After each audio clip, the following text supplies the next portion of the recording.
Rangers today after a night off last night. The Rangers won that game without him 9-8, and hope is alive. The Rangers are trying to make a miracle push into the postseason. They'll need to keep taking care of business. The Oakland A's stand in the way today on a beautiful day for baseball here in Oakland, California. We welcome you to Texas Ranger Baseball along with Tom Grieve. I'm Josh Lewin. You've got a Bay Area native on the mound today, and Scott Feldman has been doing some of his best work away from Arlington, Texas.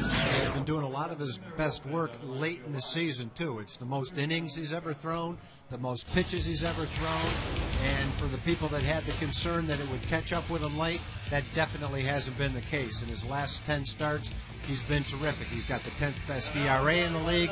He's one of the toughest pitchers in the league to hit. He has 17 wins, 12 road wins, you name it. He's done it this year. And the thing I like best about him, he's getting stronger as the season goes on. 12-1 on the road, and ironically the one loss in his hometown of San Francisco with that big pass list there to see him. Crossed the Bay today in Oakland, trying to give the Rangers an opportunity to keep on going forward. Again, yesterday a 9-8 win keyed by that man. Hank Blaylock drove in 4. Rangers and the Athletics are coming up next.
F-150. It's not just a pickup truck, it's a Ford F-150. Buy Jack in the Box, or you can get anything on the menu any time of day. And buy Southwest Airlines. Go to southwest.com, grab your bag, it's on. Rangers stand across the bay in San Francisco. There was a typical morning fog in San Fran this morning. That has burned off, and we've got a great day for baseball here in Oakland. Temperature expected to climb to around 70 degrees. And another intimate gathering here at the Coliseum. They're ready to watch the Rangers and the A's have at it. Ron Washington, of course, used to be a coach for many years here in Oakland, now managing the Rangers to a winning season in 2009. The Rangers are 83-68. They are 6.5 back of the Angels, and there's 11 games to play. Kinsler, Andrews, and Murphy at the top of the Ranger batting order today. Andrew Jones, who's playing in just his third game in the last 30 days. He's the DH. Blaylock at first, Bird in center. Chris Davis coming on. Taylor Teagarden and young Craig Gentry getting his first big league start. It'll be in right field. It could be an exciting afternoon for him if he can hit Brett Anderson. That was not easy for the Cleveland Indians to do last time out. He shut him down. Yeah, he's had an outstanding season. He's 10-10 on the season. He's up to 164 2/3 innings pitched. He's another kid that's getting stronger as the season goes on. In his last 3 starts, he's won all of them. Solid ERA. Gets a lot of ground balls. Also has very few walks and a good number of strikeouts. This is one of the best young pitchers in baseball. If he was pitching for the Red Sox or the Yankees, you'd probably know a lot more about him. But over the next few years, don't be surprised if, when you talk about Cy Young candidates, this kid's right in the mix, because he's going to be a tremendous pitcher. He's already a solid pitcher. 10 strikeouts in that game against the Indians, who have now lost 10 in a row. And the A's going quite the other way. They were a team kind of right where the Indians were just about 3 weeks ago, but the A's have been winning a lot. In fact, Oakland has won 13 out of 17 now. One of the losses yesterday, 9-8. Look at their defense. Kennedy, Pennington, Patterson, and Barton in the infield. And instead of Suzuki behind the plate, it's Josh Hamilton's buddy Landon Powell. Hamilton's still out of the Ranger lineup. Michael Young is still out of the Ranger lineup. And well, I sure wish we had better updates for everybody, but it's just kind of a day-by-day thing every game. You hope that those guys are getting closer, and I think they are getting closer, but they're just not ready. Kinsler bunting right away, and that is going to plop down foul. First pitch, 12:37. 63 degrees. Now, Kinsler with that day off yesterday, the hope, I suppose, was just to get him to kind of shut down the mind, kind of recharge the batteries a little bit. 3 for his last 30. All those hits have been singles.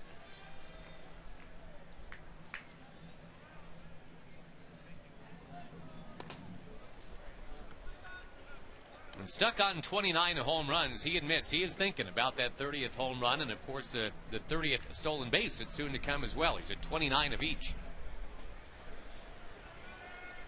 I don't know, those are just numbers, Tag, but 30-30 means something, right? I mean, how can that not be on Ian's mind?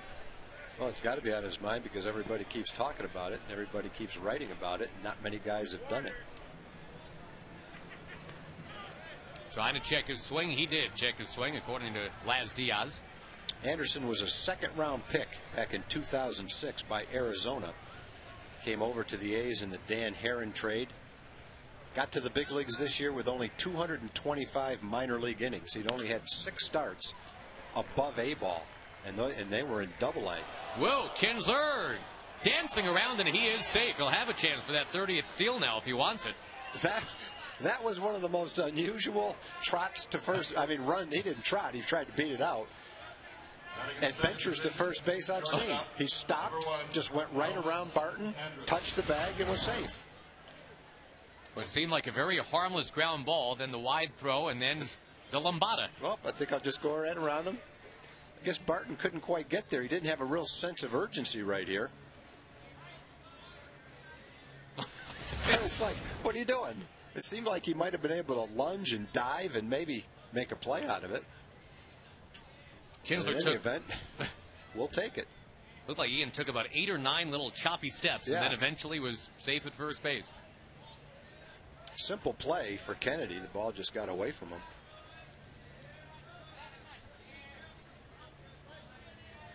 That means 6 straight games for the A's now with at least 1 error. And they made 3 of those actually last night.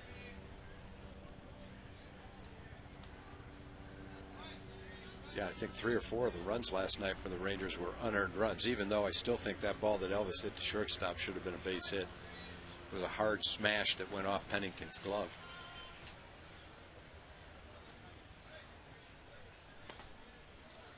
Well, as you watch Kinsler kind of edge off of first base, you note that the Rangers stole 4 bases last night. 6th time this year they've stolen at least that many in a game. And they are now 2nd in the big leagues in stolen bases. These are not your father's Rangers. Kinsler with 29 steals, Andrews with 31. And the Rangers as a collective have 143 now. Only the Tampa Bay Rays have more.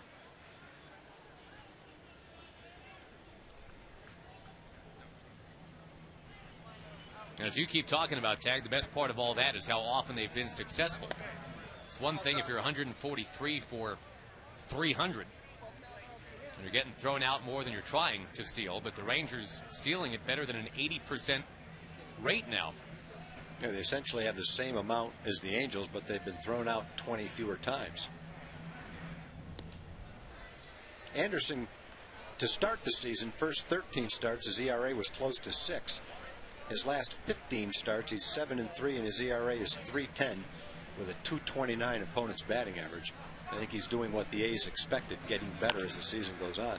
There goes Kinsler, and Andrews for the roller to Patterson. Looked like Kinsler would have had the base stolen too, but with a couple of strikes, Elvis Andrews up there protecting. Anderson has a good fastball, above average fastball, anywhere from 90 to 93, 94 miles an hour. Got an outstanding breaking ball, hard curve ball. Throws a lot of strikes. He's only walked 44 batters. His strikeout to walk ratio is the 8th best in the league, and that's for a 21-year-old. Probably the best season for a 21-year-old in Oakland since Vida Blue. Vida Blue had a season that will not be duplicated at the age of 21. He struck out 301 batters as a 21-year-old back in '71. Won 24 games. Yeah, Vida was a different kind of pitcher. Vida was a fastball pitcher. When you faced him, you could go up to the plate and know you were going to see fastballs. He had a little slider that he threw, not much of a changeup. But that first year, he was bringing some heat. And if they had a radar gun, I'm sure it would have been upper 90s fastball. Another ground ball to second base. Well, we seem to talk about that dynasty that the A's had back in the 70s. When we come here to Oakland, Catfish Hunter, Ken Holtzman, Raleigh Fingers in the bullpen to finish off those wins. Batting in the 4th position. 3 straight World Series titles. And as we talked about yesterday, the stunning thing with all of that is the A's, well, they still weren't even drawing 1 million fans a year when that was going on.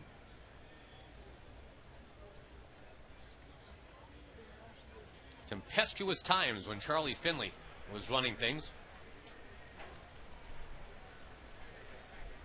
10 seasons as the A's owner, Finley changed managers 11 times. It's like a George Steinbrenner starter kit.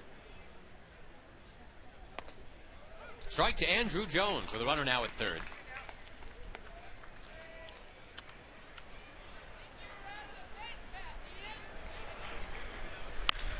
Andrew with a ground ball. It's going to squirt over towards short. Pennington gets up and fires. It gets away, and the Rangers score. All Derek Barton had to do was find a way to vacuum it up. He couldn't do it. And that could well be the second error of the inning. The Rangers have the lead. It is an error on Pennington. Yeah, when you watch other first basemen, not that they're good or bad, but you really can't gauge how tough it is to play first base until you watch other first basemen, because we've been spoiled with Mark Teixeira and now with Chris Davis, guys that scoop everything thrown their way.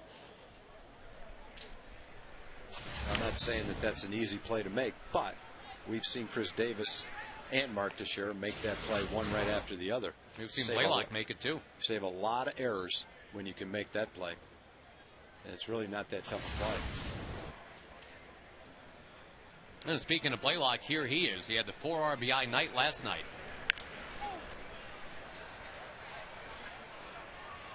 He also made maybe the defensive play of the game yesterday. The Rangers were clinging to a 1-run lead. And C.J. Wilson on the mound in the 8th inning. Adam Kennedy hit a shot down the line. And that might have scored not just one, but two. And Blaylock made sure that didn't happen.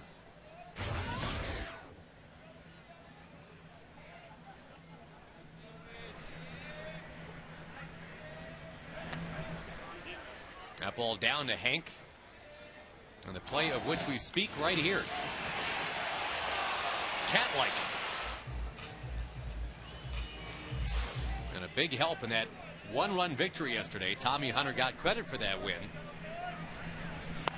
Though, boy, it was a struggle for Tommy after he retired the first 10 batters that he faced. Of the next 15, 9 of them got hits.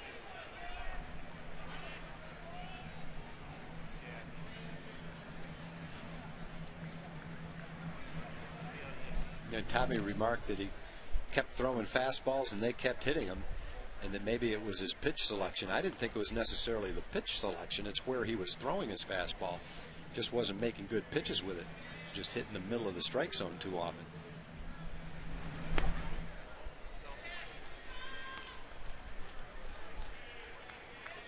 Meantime, young Mr. Anderson kind of picking around the periphery of the strike zone here in the first inning. He's gotten 4 ground balls, but he's trailing 1-0.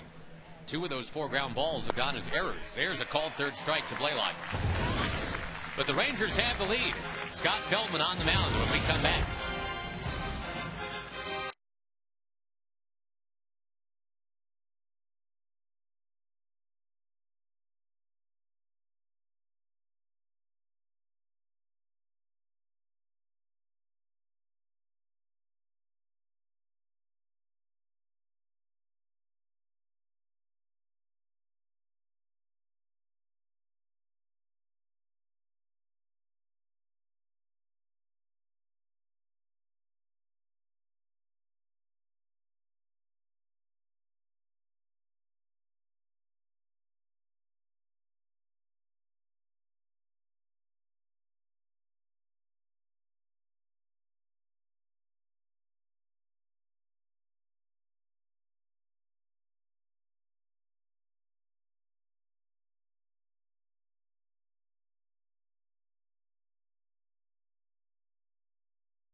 Feldman will work with that in search of his 18th win of the season, trying to tie C.C. Sabathia for the American League lead. The A's batting order this afternoon presented by Southwest. We've got Kennedy, Davis, and Sweeney, Cust, Powell, and Barton, and Patterson, Buck, and Pennington at the bottom of Bob Guerin's order. A lot to tell you about Scott Feldman. And a guy that already has 17 wins. Suffice to say, this has been some kind of season. Been an unbelievable season on the road. 12-1 in 15 road games. Opponents are only hitting 196 against Scott in September. If you look at his last 10 starts, he's 8-1 with a 2.95 ERA. He's 3-1 in September. He was 5-0 in August. There's been, a lot of talk about Ranger pitchers throwing more pitches, pitching deeper into games, and for Scott, it's deeper than he's ever pitched into games. It's the most innings he's ever thrown. Yet he's maintained his conditioning, his arm strength, and he's throwing as well now as he has at any time in the season. We mentioned earlier only 1 loss on the road all year. And of all places, it was in his hometown of San Francisco. His dad is a part-time security guy for the 49ers, where, of course, the Giants used to play. Now at that beautiful new stadium across the bay. Scott did not pitch poorly in that game at all against San Francisco, but that was his 1 loss. The Rangers ran into some great pitching in that series. Randy Johnson, Matt Cain, Barry Zito didn't even face Lincecum.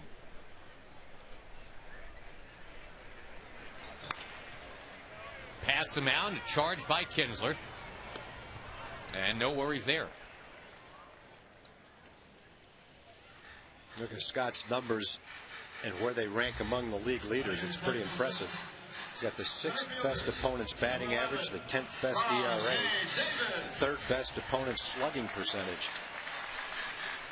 Well, when you look at the 17-5 record, it's not a fluke when you look at the numbers that go along with it. The other thing he's done, he's pitched really well in the day. He's 4-0 with a 1.1 ERA and 5 starts during the day. So you combine being on the road and pitching in the day, should be a good day for Scott based on what's happened so far this year.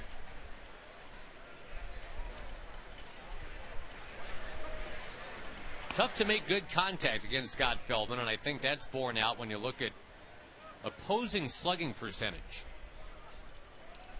Those top 2 guys are the top 2 contenders for the Cy Young, King Felix and Zach Greinke. And Feldman is right behind, basically meaning that if you make contact, it's not like you're giving up a double or a home run. Although in that one road loss, that's exactly what did him in. He gave up home runs to 2 guys that don't hit him that often, Aaron Rowand and Fred Lewis. There's some middling contact at best from Rajai Davis, a former San Francisco Giant. 2 down. The other thing that shows that they don't make good contact is Scott hasn't struck out that many guys. He's been striking out more lately because his changeup and his curveball have gotten him strikeouts. But overall, you look at the fact he's only struck out 104 batters in 176 innings. That means the other team is making a lot of contact. But then you look at his opponent's batting average, which is 241. He's only given up 158 hits in 176 innings, which shows in itself that the contact they're making is weak contact. And day after day, you watch him pitch, you see that weak contact, whether it's cutters to left-hand hitters that are hit off the handle for weak pop-ups and ground balls, whether it's cutters away to right-hand hitters that hit off the end of the bat for weak ground balls. This inning's a perfect example. They make contact 3 times, and if he added up, it wouldn't have been a hard hit ball. We talk about it, and he does it. He follows the script, and the Rangers lead the A's at the end of 1.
Rangers Baseball Foundation helping thousands of children in need in the Metroplex every year. For more information on how you can be a part of that, TexasRangers.com/membership. Pennington with a dive. Gets up, fires, got him. And that makes up for a couple of errors the last couple of games. What a play to rob Marlon Byrd. If you're Marlon Byrd and you've watched the last 5 innings of the 2 games, you say, man, how do you make that play? But Pennington has the reputation of being an outstanding defensive player. And when you see a kid make this kind of play, you know he has range and he definitely has arm strength. He's just had some tricky balls hit to him. the last 5 or 6 balls that have been hit to him. The one that he made an error on, the last error, was hit with spin on it, which caused it to go to his left. And by the time he fielded it, he was off balance, and the throw didn't quite get there. Didn't get any help from the first baseman. But he can make all the plays at shortstop. He's a good shortstop. Davis ends up with about 15% of what used to be his bat in his hand. Getting sawed off by Anderson, who's getting nothing but ground balls here. Batting in the 8th position, the catcher, number 2, Taylor Teagarden. Taylor Teagarden next to the plate. The Rangers again without Michael Young and Josh Hamilton today. That hurts anyway, but considering, Tag, that they are a combined 8 for 13 against Brett Anderson. Well, you'd love to have their bats in there.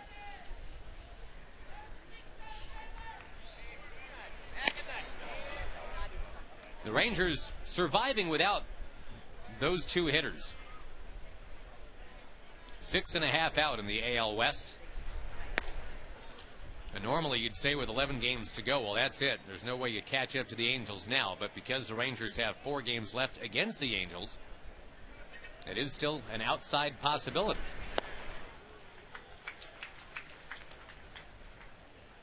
But it all becomes crystal clear when you only have 11 games left. You cannot mess around and be losing games to the A's and the Rays. And the Tampa Bay Rays are the next opponent coming into Arlington this weekend.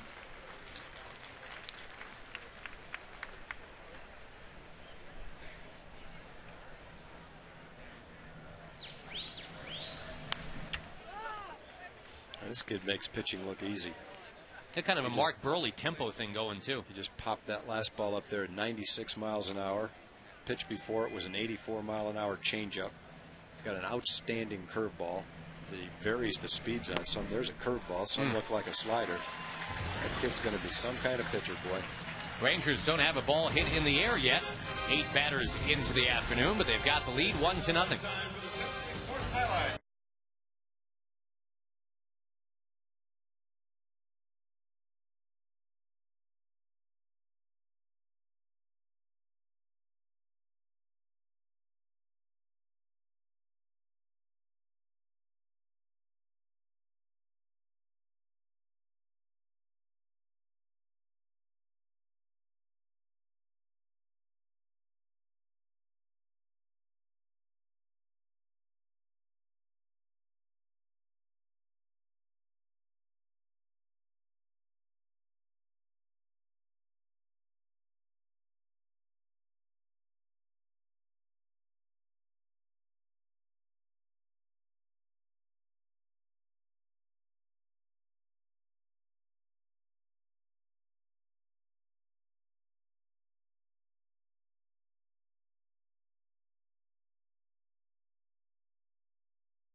For his 18th win against 5 losses. A chance to be a 20-game winner. If he wins his last 3 starts, he will be only the 4th ever 20-game winner for the Rangers. And the first since 1998.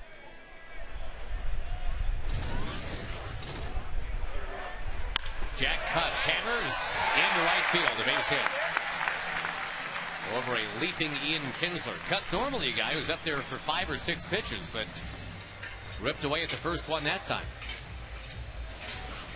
Batting in the 5th position, the catcher, number 35. Feldman's already established he's going to be throwing strikes today. I guess that makes sense. Go up there, and if you get a good one, you take a cut.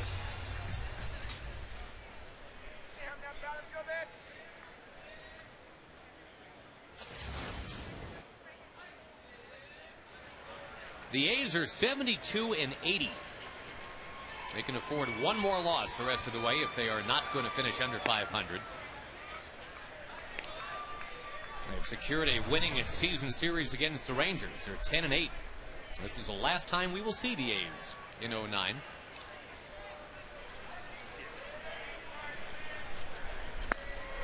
Off speed, and Powell chased it.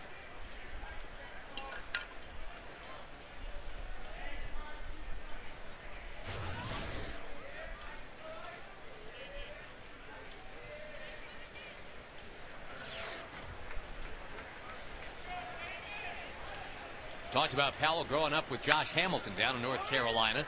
Those guys played ball together. Families knew each other. Frustrating for Hamilton, missing his 19th consecutive game.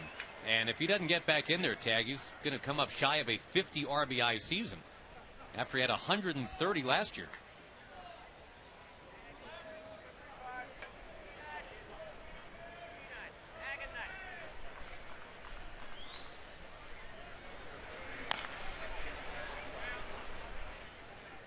Both Hamilton and Young hoping to return at some point. Obviously, for that Angels series would be huge. But the Rangers have the Tampa Bay Rays coming in over the weekend first. The last 3 home games of 09, the regular season. 972 Rangers to get your tickets if you don't have them yet. Or you can go online at TexasRangers.com. Another one yanked foul by Powell.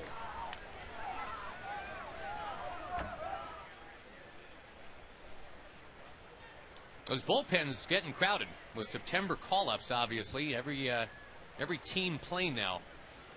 Not a lot of seats to be had in the bullpens. It's nice and cozy, too.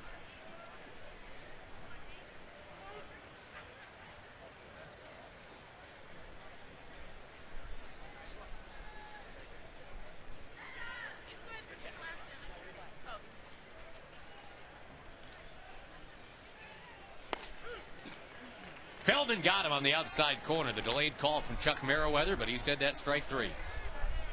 And what set that pitch up were the off-speed pitches that came before it. There were a couple of good curveballs in this at bat. In his back of his mind, he's thinking breaking balls. He's seen the breaking balls. Instead, he gets a cutter for strike 3. Nothing in the middle of the rectangle, but everything right on the corners. And a chance to get out of the inning now with a ground ball from Derek Barton.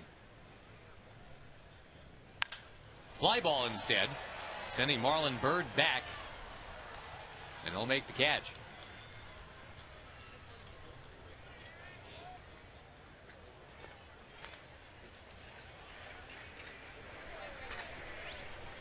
Batting in the 7th position, second baseman, number 1, Eric Patterson.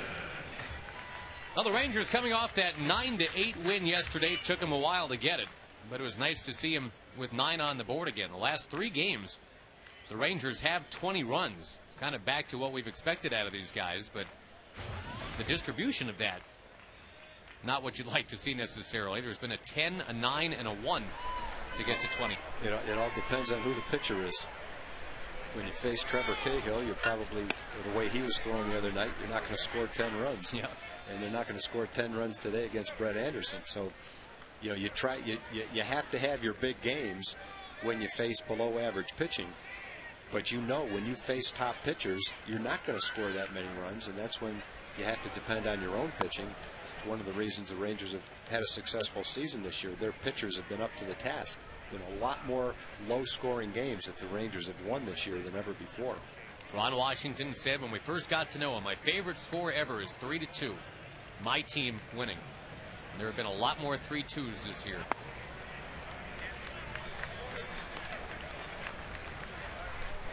I guess 3-2 presupposes you've done just enough offensively, and you've gotten that tight pitching and defense.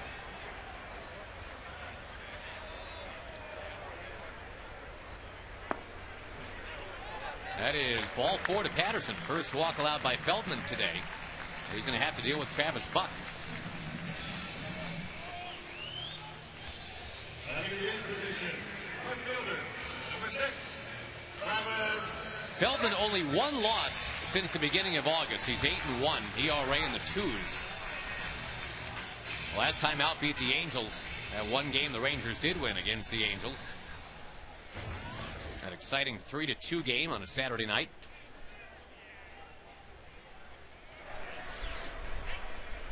Now the former Arizona State Sun Devil, Travis Buck, and a strike to him.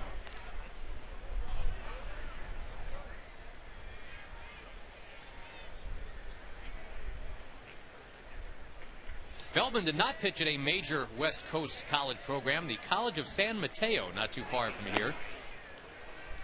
That's where John Wetland went to school as well.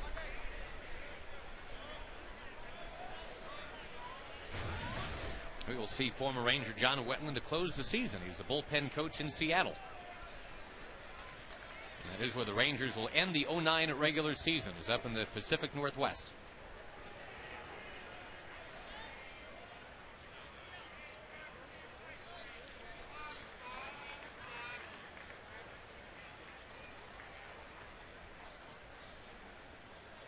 With 2 on, 2 out. 1-2 now the count to Buck.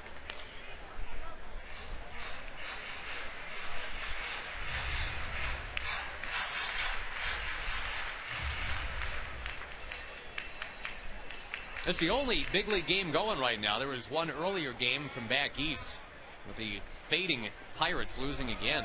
Reds got them 4-1. What is that? 23 out of 26 now in the loss column for the Pittsburghers. That's not good.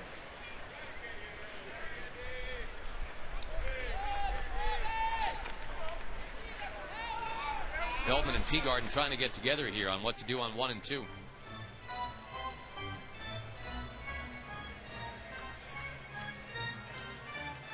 Making sure they got the signs straight. Different signs with a man on second than when nobody's on second base. That might have something to do with it.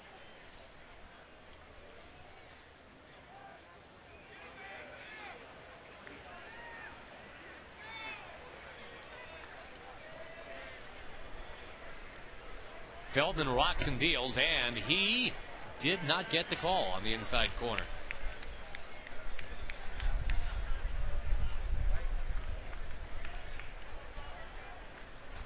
Off the plate, no doubt.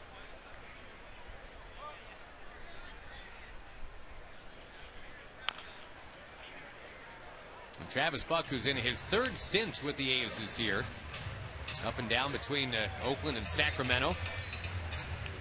It's a convenient port of call for the A's to have their AAA team, just about 80 miles from here.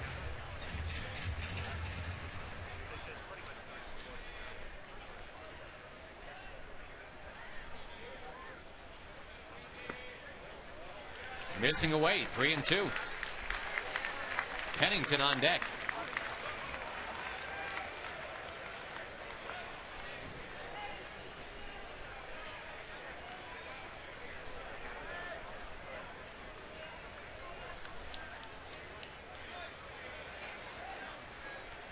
Runners get going.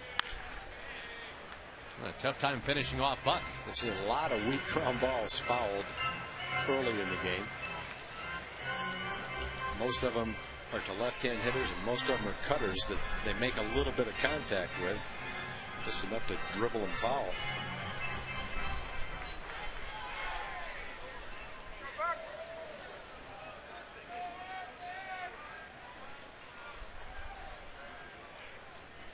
Again, Custon Patterson on the move.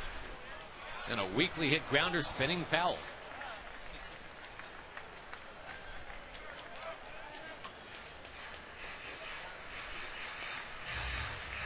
Eight pitch at bat going here. And the A's were doing this to the Ranger relievers as the game crept along yesterday. We mentioned the A's have been hitting the ball very well since the All-Star break. They got a .282 batting average. That is the best that the A's have ever had in the second half of a season since they moved here from Kansas City. Jammed him. That was the 9th pitch of the at-bat. We're going to see a 10th. Yeah, they're not striking out very much. They're just tough outs. They're not swinging at many bad pitches. CJ said that in the interview after the game last night. that they're tough to pitch to because they make you throw strikes, and when you do, they're making pretty good contact. Shows you how well those guys were throwing last night. CJ had a couple of strikeouts. Frankie finished him off with a strikeout. But it took that outstanding stuff from both of them late in the game to finally shut the A's down. No, that's a heck of an at-bat by Buck to load him up. And Mike Maddox runs out to the mound. Have a word here with Feldman.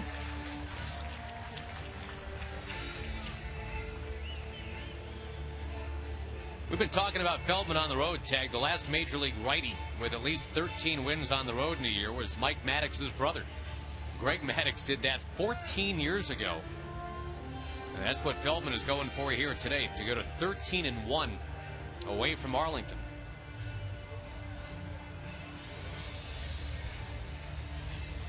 But as we've been talking about, the A's will make him work. The A's are 8 games under 500, but 1 through 9 in the order.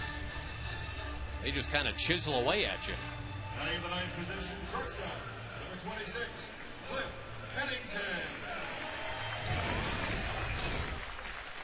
Twice as many pitches for Feldman in the second as compared to the first. Now he goes after Pennington.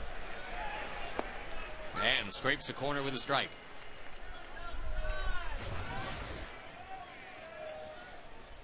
The Corpus Christi product. Pennington has become their everyday shortstop. Like Travis Buck, a guy that spent plenty of time at AAA this year for the Sacramento River Cats.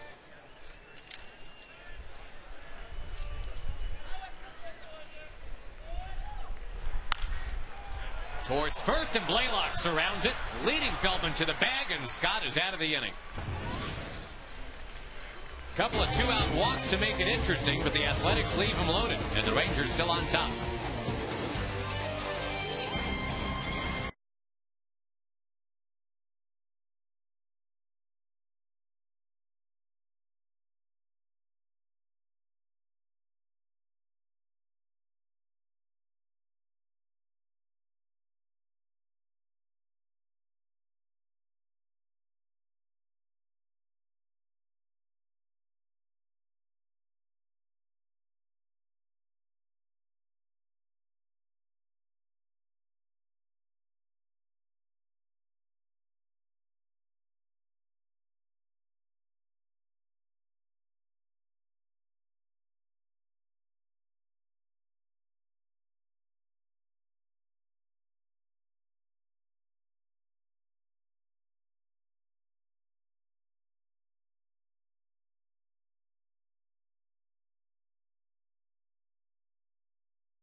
Marketplace of the Rangers. Go to TexasRangers.com. Choose StubHub from the tickets menu. And don't forget the Rangers are home this weekend. Tampa Bay in tomorrow night.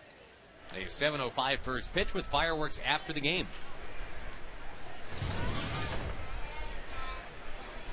Craig Gentry looking for his first big league hit. And back on the Arkansas-Oklahoma border in Van Buren. I'm sure the TV sets are dialed in right now, seeing if their native son can come through today. And Craig was having a great time of it at Double-A this year. 303 batting average for Frisco, and was leading the Texas League in steals when he got called up with 49. Ooh, a bunt base hit for your first one would be pretty cool. Not happening though. 1-2.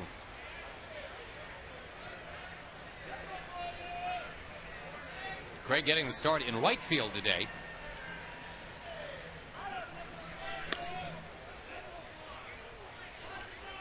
From high school school in the Van Buren, Arkansas area to college in Fayetteville. He was a Razorback and the 10th round pick of the Rangers after a successful career there. Matched up against a tough cookie, though. Brett Anderson strikes him out, and he's got 3 of those. Anderson's just got so many pitches he can get you with. He can obviously get you with his fastball. It's a good sinking fastball, good velocity. The curveball is probably his best strikeout pitch. He's also got a pretty good changeup. And he's got unusually good command for a 21-year-old. Excellent control.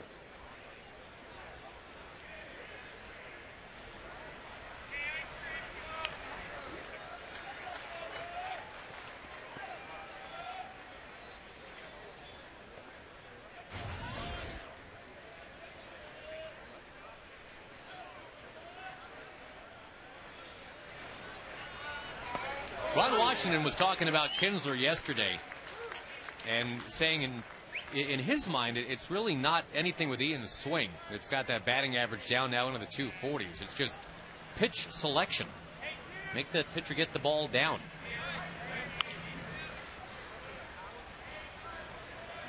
And Ian's summation of what's going on right now, I mean, there have been patches this year where everything's been going great.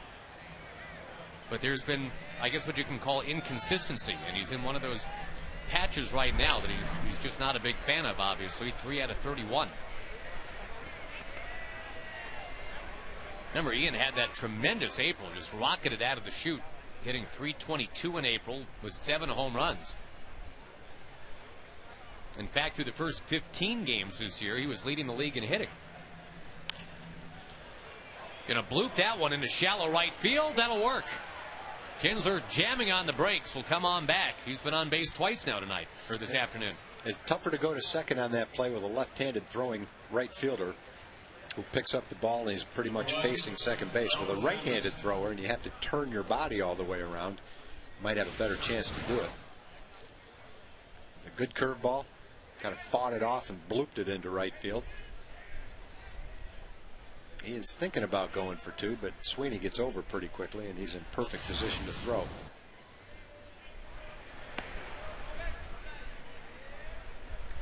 Well, the Rangers leading 1-0. Let's see how they play it. Kinsler, I'm sure, eyeballing the chance for that 30th steal of the year.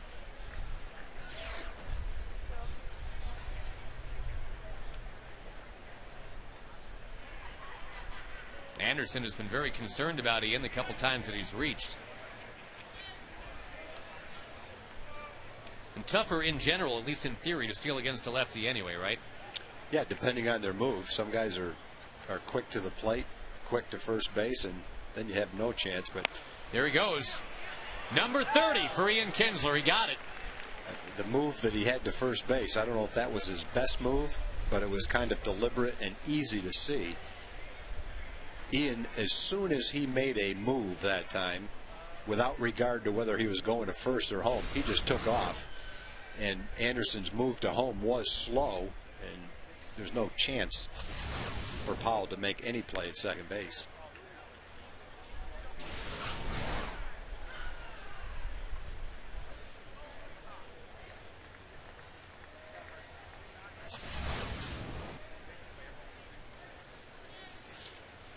An unearned run allowed by Anderson back in the first. Now the Rangers look for more here in the third, and Kinsler, who loves the steal of third, he's only been caught stealing third once his entire career. Ian has the second half of the 30. He's got the 30 stolen bases now.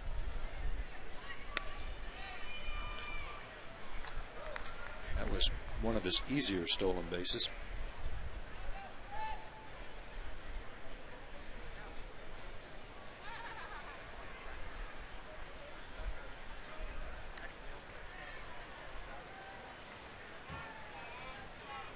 And meantime, the count goes to 3-1 on Andrews, the Rookie of the Year candidate.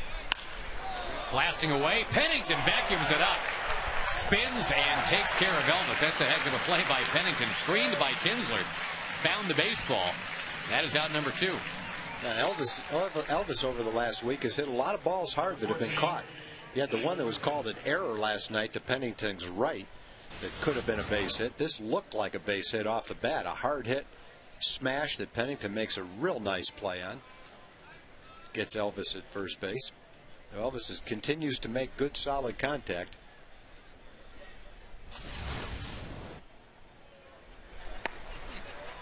Now the inning left to David Murphy.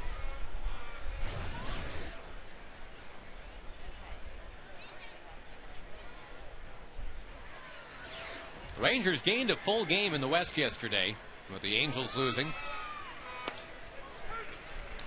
That's only the second time in the last 3 weeks, Tag, that the Rangers have gained a full game on the Angels. Obviously, they've made it very tough to catch them.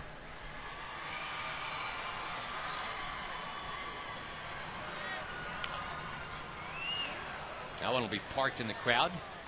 Sun-splashed crowd here today.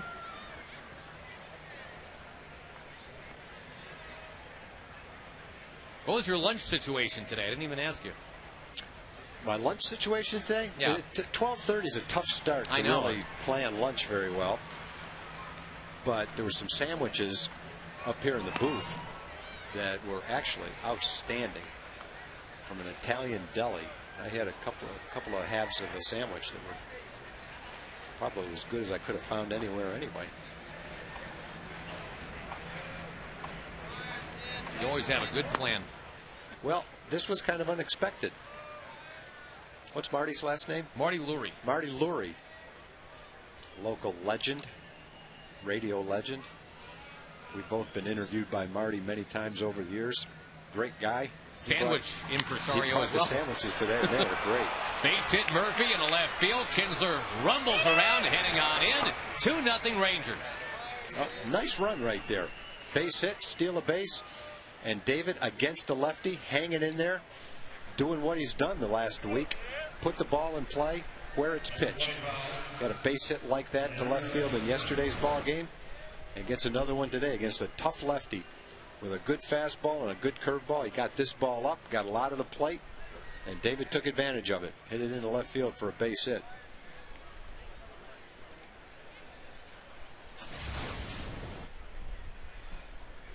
That's 2 more runs than Anderson allowed his last game already.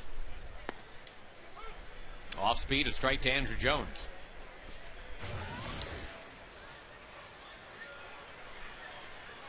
Right before the All-Star break, Andrew had that 3-homer game in Anaheim out here on the West Coast.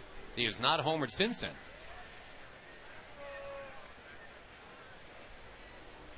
And for his career, 388 home runs, one behind Johnny Bench.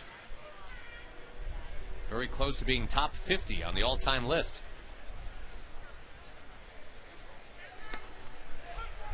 Andrew playing all those years for Bobby Cox in Atlanta.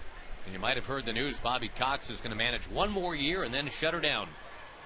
Like what Bobby said, the only way I'll ever retire is to make a statement that I'm going to retire in a year, and now I can't go back on it. Now it's final, now I'll do it. Otherwise, I might do it forever. The Mike Holmgren plan. Yeah. I think Bobby just realized it was getting to be the time where he wanted to retire. It was time to retire. They asked him to come back for another year, and he said, I'll do it, but that's going to be my last year. There haven't been many managers more respected by their players over the years than Bobby Cox, that's for sure.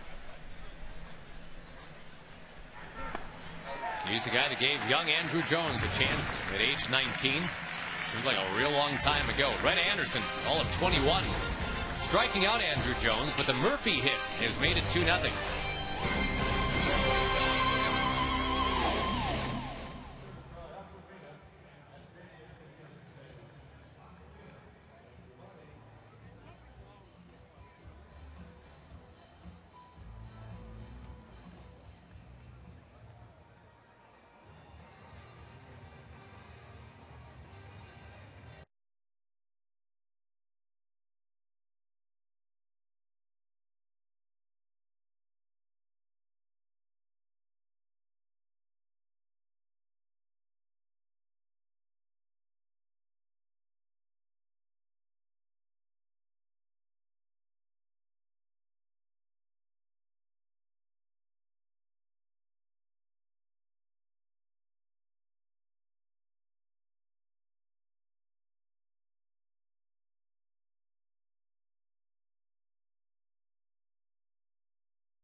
A triple header. Southern Miss and Kansas and Utah, or UTEP that is, and UT, Washington State and USC. I'm no math major. That looks like 3 games. Looks like it to me, too. Coverage begins at 10:30 a.m. with the Big 12 Live kickoff show and concludes after the night game with Big 12 Live.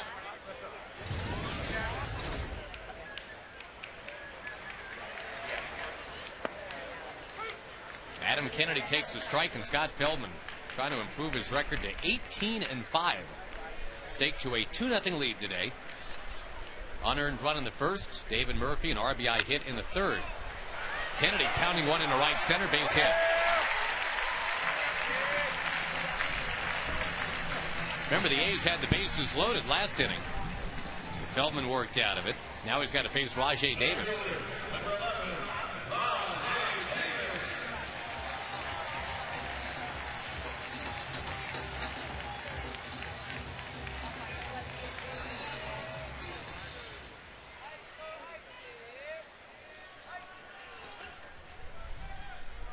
Davis has personified the surge that the Oakland A's have been able to get done here in the last couple of months. Davis has an 11-game hitting streak intact right now. And here in September, he leads the league in runs, hits, and steals. Bunting, and it's foul. Got a .393 batting average here in September. Only Maglio Ordonez and the Tigers any better than that. And the Tigers trying to hang on, take that AL Central. They've got a 2.5-game lead on the Twins, who still have to face Zach Greinke twice the rest of the way.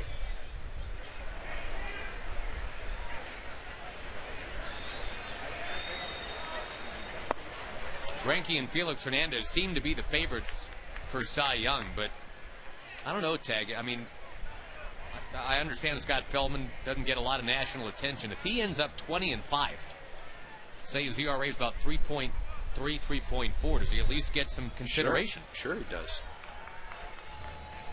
And I don't think it's the, a slight at all if you come in the top 5 in the Cy Young voting. That's a pretty nice season, whether you win it or not. You can't take away if Scott doesn't win the Cy Young Award. If he wins 19 or 20 games and has that kind of an ERA and finishes in the top 5, that's a spectacular season. That solidifies his spot as a top of the rotation guy and probably next year's opening day starter. Well, and remember how things began this year. He was about the last guy in the bullpen.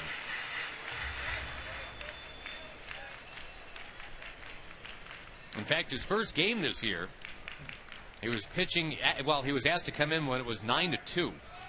And he gave up a 2-run homer to Grady Sizemore of Cleveland. Gave up another home run to Victor Martinez. Davis couldn't help himself.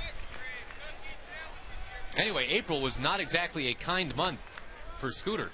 Had an ERA in the 8s and then just had a necessity when Chris Benson had that little twinge in his elbow. The Rangers said, well, Feldman's started before. He makes the most sense to come out of the bullpen and make this start for Benson today. Onward and upward. He strikes out Davis. Well, those last 2 pitches pretty much show what makes Scott tough. The pitch before that he couldn't check his swing on was a 2-seam fastball that just dove in on his fists. This is a cutter that starts out in the same place and goes the other way on the outside corner, on the inside corner of the plate. One went to the right, one went to the left, and as a hitter, that's very tough to counteract that. That's what makes Scott so tough, the combination of those 2 pitches. And again, what's so phenomenal to ponder here, and this is all credit to Scott Feldman and how hard he's worked and what he's been able to do to develop everything, but this was supposed to be Chris Benson's spot in the rotation coming out of spring training. Now, as you say, Tag, he's part of a rotation that you do feel good about heading into 2010. You can say he anchors that rotation now. Yeah, and with all due respects to Chris Benson, if I'm Scott Feldman and I start the season in the bullpen. Kennedy goes, Teagarden throws, and the tag is not in time. I'm sorry, you were saying? You know, and I'm Scott, and I've kind of changed from a reliever to a starter last year, and I think in most people's minds more than held his own as a starting pitcher. And a guy comes out of spring training who really hasn't pitched for a couple of years and takes my spot in the rotation, I'm going to be upset. And I have to think that Scott was upset. I don't know whether that affected his pitching in a relief role. I doubt it, because he's a professional and he was going to go out and do the best he could. But I'm sure he wasn't happy about opening the season in the bullpen. Viewed himself then as a starter, and when he got the opportunity, he seized the opportunity and never looked back.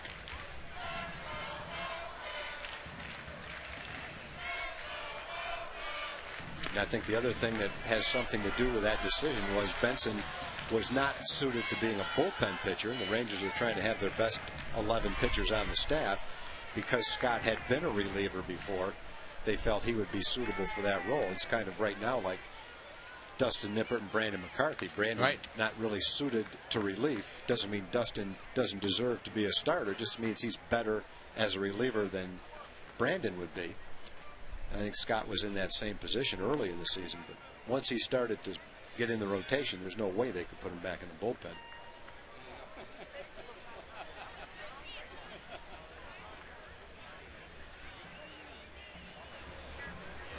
Feldman started this at bat with Sweeney 3-0. Now it's 3-2. Sweeney, just another of the very hot hitters for Oakland.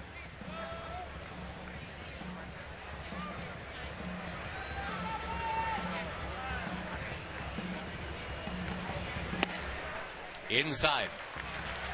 Now he's got to deal with Jack Cust.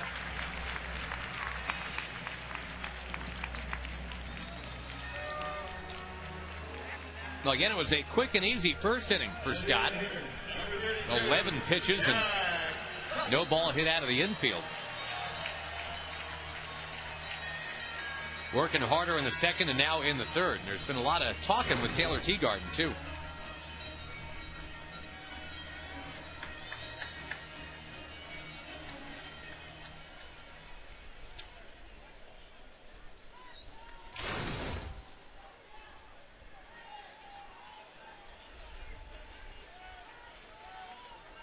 We've talked about Cuss the last couple of years as kind of an all-or-nothing guy. A lot of homers, a lot of strikeouts, fair amount of walks, too.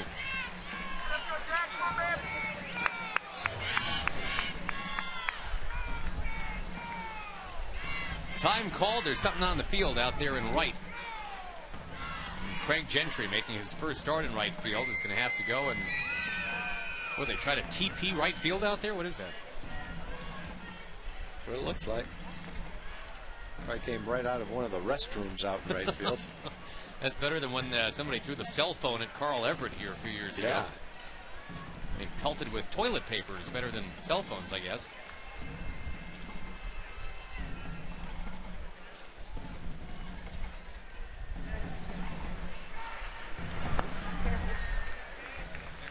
Well, Teagarden appeared to get crossed up there.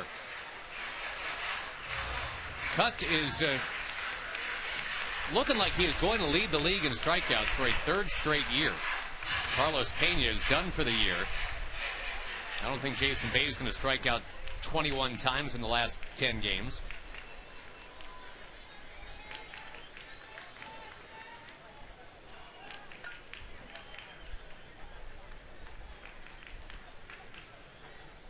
Well, Feldman fell behind 3-0 to Sweeney. It is 2-0 to Cust. 2 on and just 1 out.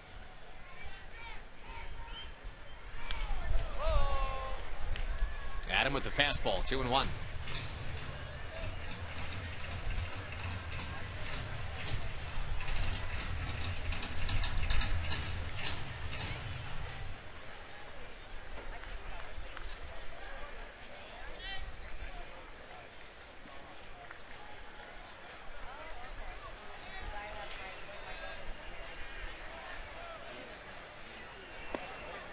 On the corner softly. Make it 2-2. The Rangers infield that double play depth. They now have slipped behind the Indians and the Angels for most double plays turned. Feldman led the team in inducing double play groundouts a year ago.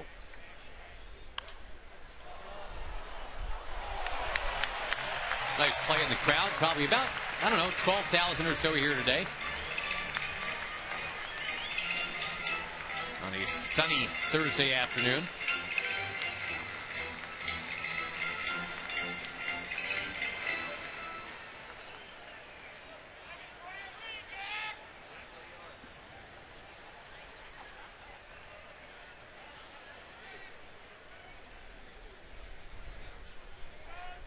Two. No. And another full count to an Oakland hitter. Yeah, Scott's zeroed in on 60 pitches. Tried to come back and catch the inside corner, but didn't quite get there.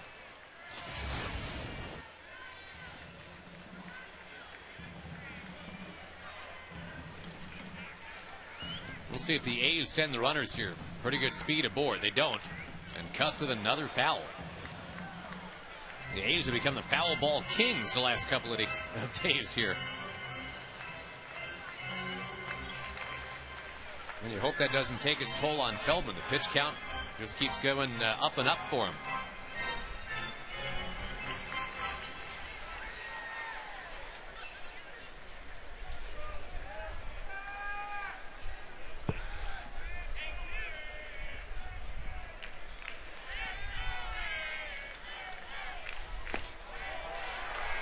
Close again, but now the walk to once again load him up. Back-to-back walks in back-to-back innings. And something we just haven't seen out of Scott Feldman this year.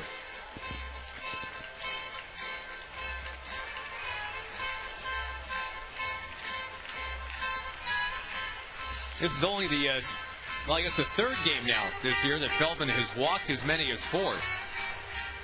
And it's the first time in 2009 he has walked 4 batters in a stretch of 2 innings.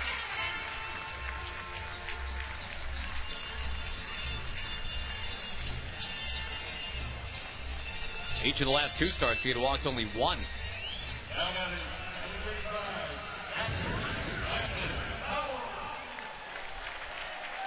He's going to face Landon Powell, and he really battled with Powell last time. Finally one out with a called third strike.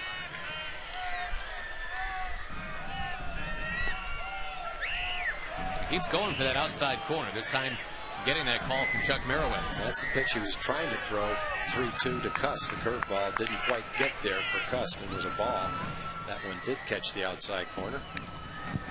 Change up. Had him way out in front. Now he's jumped out. No balls and 2 strikes with a curveball and a changeup. So now the cutter. You could throw him a cutter. He struck him out in the first inning with a good pitch. Ideally, you'd like to see a ground ball right here and get a double play. But I don't think you'd scoff at a strikeout either. Little pop up in a left instead. Andrews is back and Murphy is on. Murphy with the call and makes the catch with the sun in his eyes. He had to battle the sun all the way right there. Kind of brought him to his knees as he concentrated through the sun to catch that ball. That wasn't it. It was a simple play, but because of the sun, it turned tough. We have seen many the day game here where somebody loses the ball in the sunshine. Happened to Josh Hamilton a couple times last year. I would bet the last 15 or 20 feet of that ball was right in the middle of the sun. He knew where it was, had his glove in place to catch it, but I don't think he saw it the last 10 or 15 feet, just judging by the way he dipped down and turned his head. That's where you like having that big laundry basket on your hand. Yep, gives you a little bit of room to miss the pocket of your glove and still catch it. Now Derek Barton, another left-handed hitter. We're trying to get that curve established for a strike, and it's just not happening yet.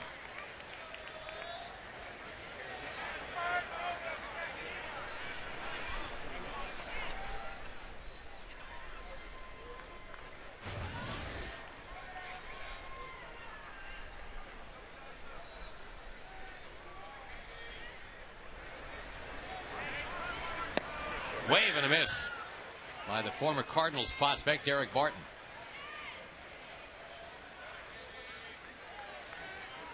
.64 pitches right now for Scott, trying to pitch out of a bases loaded jam for the second straight inning. 53 of those pitches tagged the last 2 innings. Yep.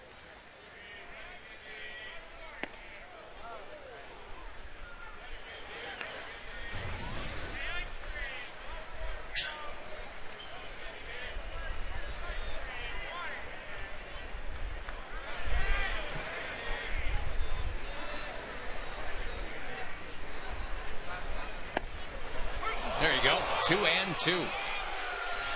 It's a little bit higher than the first pitch, which was a curveball that looked like a strike. It was called a ball.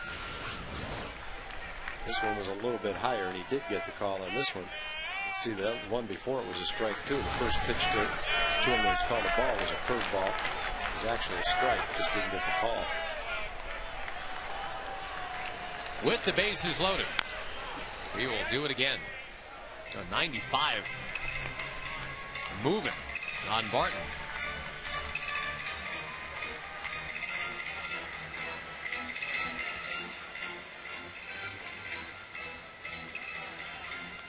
The Rangers scratched for a run in the first inning and another here in the third.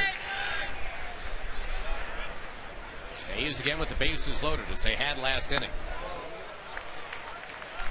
3-2. Feldman in danger of a season-high 5th walk.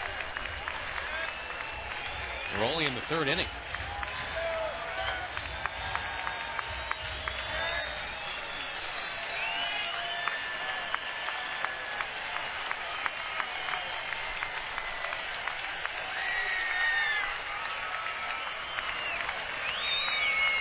The runners will get going. That is ball 4. And it's 2-1.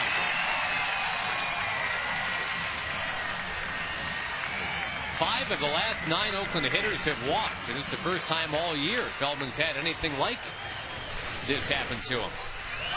Tries to throw the curveball, just doesn't quite get it to the outside corner.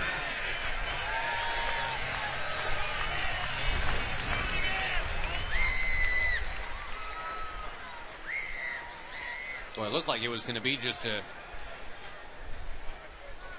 very nice, easy time of it through 1 inning for Scott Feldman. He did 11 pitches, was throwing every pitch for strikes. Now Patterson in the right, and the Oakland A's will grab the lead.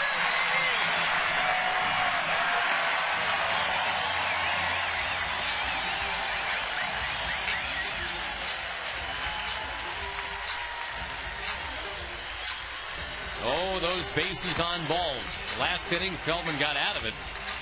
Unable to do it here in the third. Yeah, it's too bad because Scott has excellent stuff today. There's nothing wrong with his pitches except the location of them. They haven't hit a ball hard yet.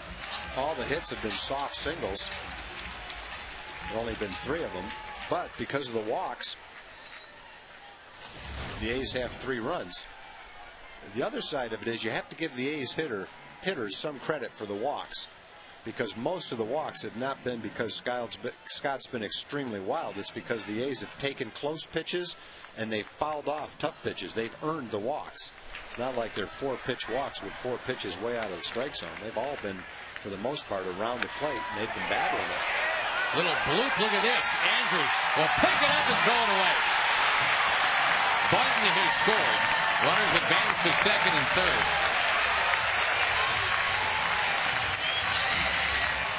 Elvis will be charged with an error, just trying to make a quick release to help out Feldman. That'd be a hit and an error. Hit to get to first and an error to move up a base. So it is an RBI for Buck. Buck had a 10-pitch at bat last inning. This is a 1-pitch at bat in this situation. And it's second and third for Pennington as the A's have batted around. There's no action in the Ranger bullpen. The A's had a 5-run 4th yesterday. They've got a 4-run 3rd today. Yeah, it's not like Scott is pitching in a way that you say we have to get him out of there. Right. He's making good pitches. They haven't hit a ball hard yet. They've got 3 essentially bloopers. That last one went 90 feet. But because of the command issues and the walks, that's where he stands right now at 72 pitches in the 3rd inning. But nothing wrong with his stuff. In fact, it's good stuff.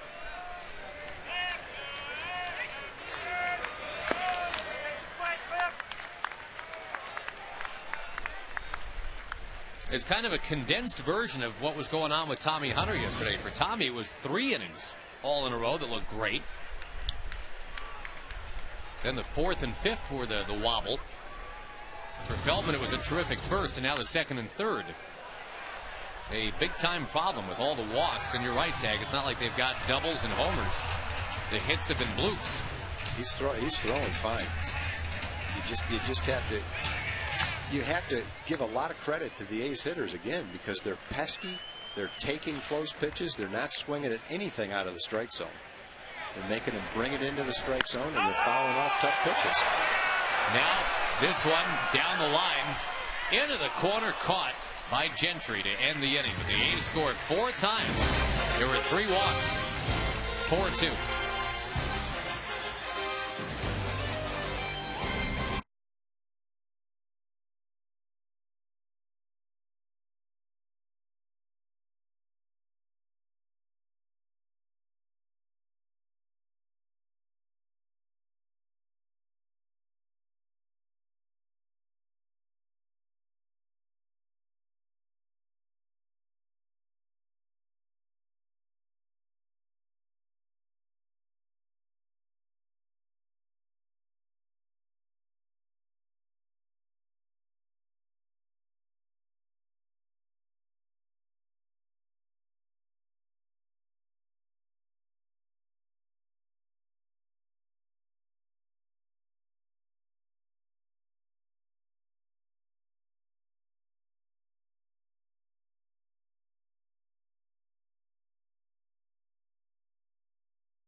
Trivia question. The Major League record for most runs scored in an extra inning by one team. And it just might have something to do with these two teams playing ball on your television today. Well, the A's with a 4-run third, now leading 4-2. The Rangers with a 9-8 win yesterday. I'm trying to prove they can keep on coming back against Brett Anderson. Blaylock, who was 5 for 8 lifetime against this lefty with a home run. Will sock one in the air, chased at third base by Kennedy, and he's out of room. It's right off the tarp.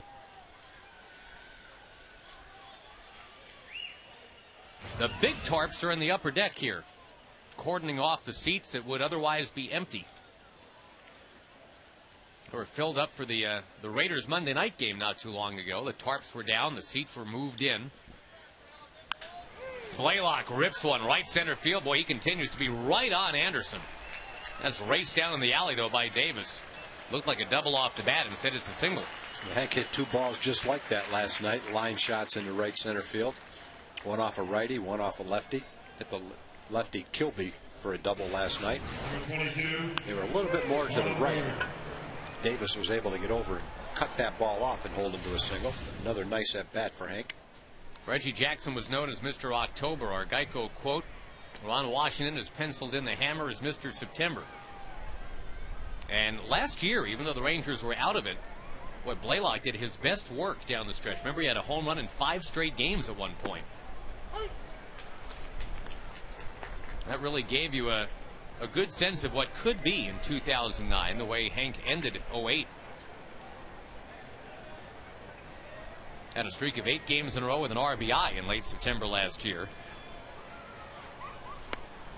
That's the kind of thing the Rangers will need as they head down the stretch here this year.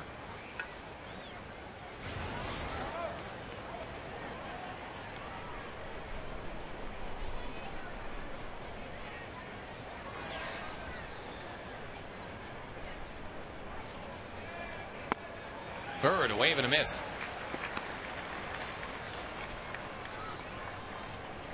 Marlin now with a team-leading 81 runs batted in. He's wrested that RBI lead away from Kinsler by 1.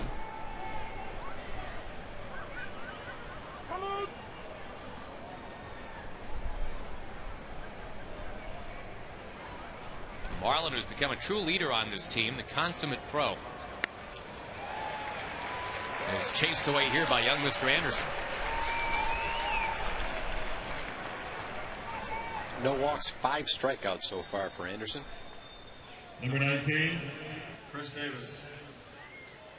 These Oakland pitchers not giving up the long ball. The one that Blaylock hit yesterday stopped a run of 7 straight games where the A's had not given up a home run. Their longest stretch since 2001.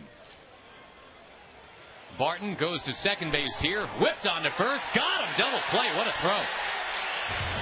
And Barton, who had some troubles around the bag in the first inning, was able to stretch, get it done to end the inning. The Rangers trailing 4-2.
Record for most runs scored in an extra inning by one team. It was a getaway day for the Rangers here in Oakland when they put up a 12-run 15th on July the 3rd, 1983. Dave Beard started that inning, gave up 5 runs. Then a guy named Ben Callahan came on. Might not surprise you to learn that that was the last ever major league game for poor Ben Callahan from Mount Airy, North Carolina, when he gave up the goods the rest of the way. Part of a 12-run 15th. It all started with what else? A walk. And if I'm not mistaken, Bobby Jones had a big part in that rally. You are correct, I might be sir. wrong on that, but I think Bobby had a, I don't know, bases loaded double or something. Yeah, I got the box score right in front of me here. He was hitting in between George Wright and Pete O'Brien that day, playing left field. The great Bobby Jones. What year was that? 83. 83. 4th of July weekend of 83. The Rangers ended up winning 16-4 in 15. And yeah, Bucky Dent started all that rallying with a harmless little walk. I bring that up, Tag, because harmless looking walks threatened to be the undoing for Scott Feldman today. He's allowed a season high 5 walks, all in the last 2 innings. And the A's lead the Rangers 4-2.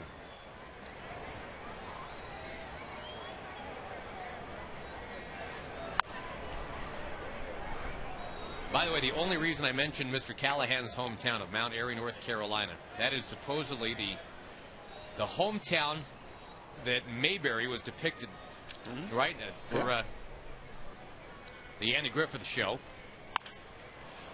That ball lobbed in a left and finding safe harbor. Well, Adam Kennedy now 2 for 3.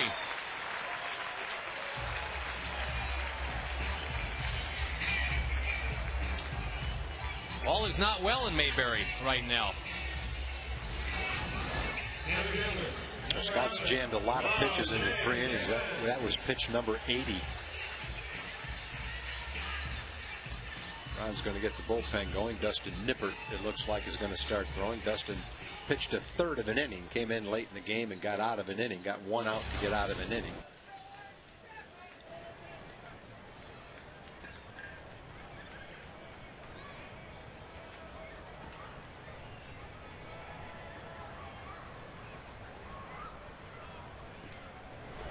Infield in at the corners. Davis will take down and outside.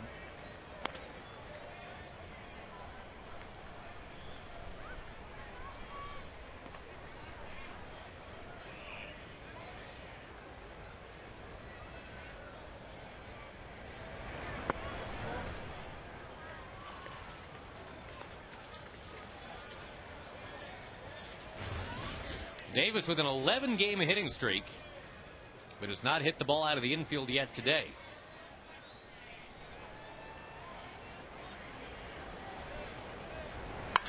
Now he has. And again, this one has eyes for the alley. Oakland's up 5-2. Davis not content with 2 bases. He's going to have a triple. Well, the first 3 innings, it was 4 soft singles. Now in the 4th inning, it's 2 line drive doubles. Now a line drive double and a line drive triple. The last one would have been a line drive double for probably 90% of the players, but not for Davis. Boy, the only 2 road games where it hasn't gone well for Scott Feldman, basically in his hometown, in this Bay Area. 1 in San Francisco, 1 in Oakland. Second triple this year for Davis against the Rangers. The other one was to win a game here in August. That was a play on which Nelson Cruz got hurt. Right down by that Ranger bullpen where Dustin Nippert is warming right now. Mike just stalling for time, trying to get Dustin some more warm-up pitches.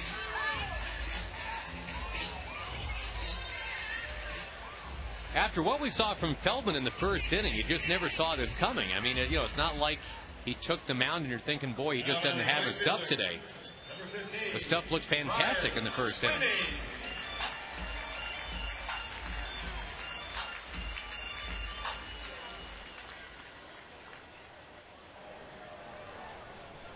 Infield is in. Ryan Sweeney, the batter. And he'll swivel out of the way.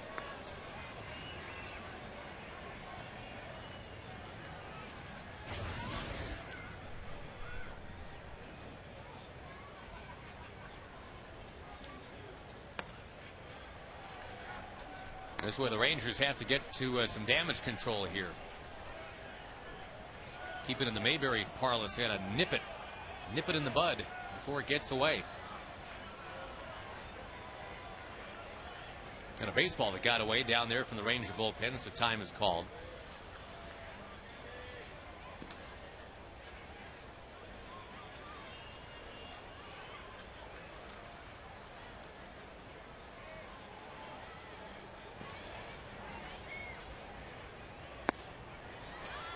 The A's started the day 1 for 7.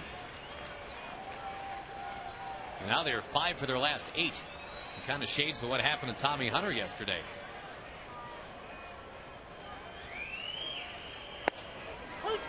That's a strike.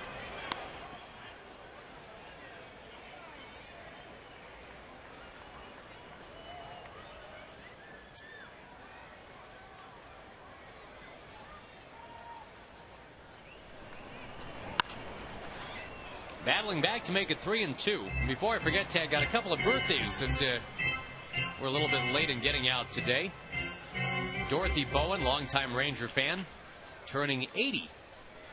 And a very happy birthday to you. And also got a shout out for a great Ranger fan here at the game today. Grandma Irma is here watching the Rangers.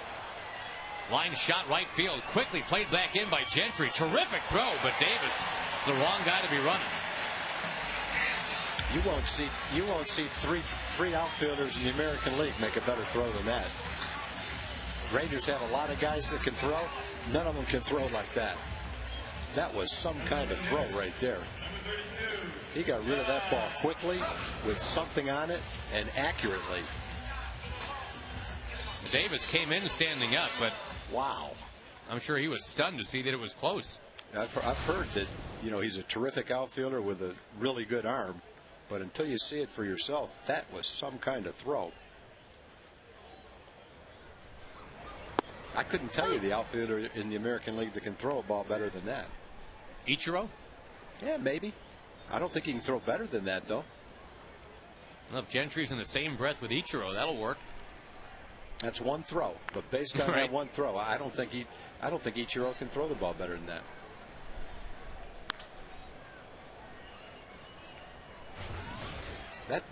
That throws out at the plate on a deep ball to right field. Probably 80% of the runners in the league. That's one of the faster guys in the league.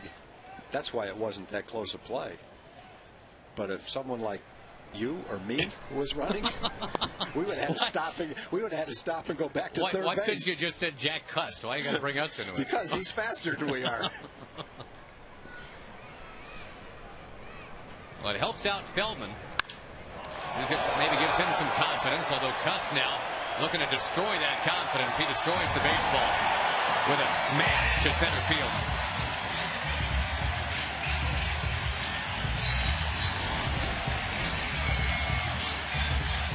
You don't see him hit like that often here in this ballpark, way up there. And that's going to be the last pitch that Feldman throws today. You definitely don't see him hit at night. That's for sure. Having hit that in the daytime probably helped him out a little bit as far as distance goes, but the location of the pitch also helped out too. Now the Rangers unable to nip it in the bud. Going to have Nippert in the game instead right now, following the long home run by Cust that has gotten the A's way out in front. Back to tell you about Dustin Nippert in just a moment. The A's with a big lead on the Rangers here in the fourth.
Has not had a game like this in a long time, giving up 7 runs in 3 1/3. The control wasn't there, at least not in the second and in the third innings. He walked 5 in those 2 innings. And now Nippert taking over. He's pitched well when he's faced the A's this year. In fact, on this mound, he had a 5-inning, 1-hit shutout performance. I'm trying to settle things here, give the Rangers a chance to come back. The A's have scored the last 7 runs of the game.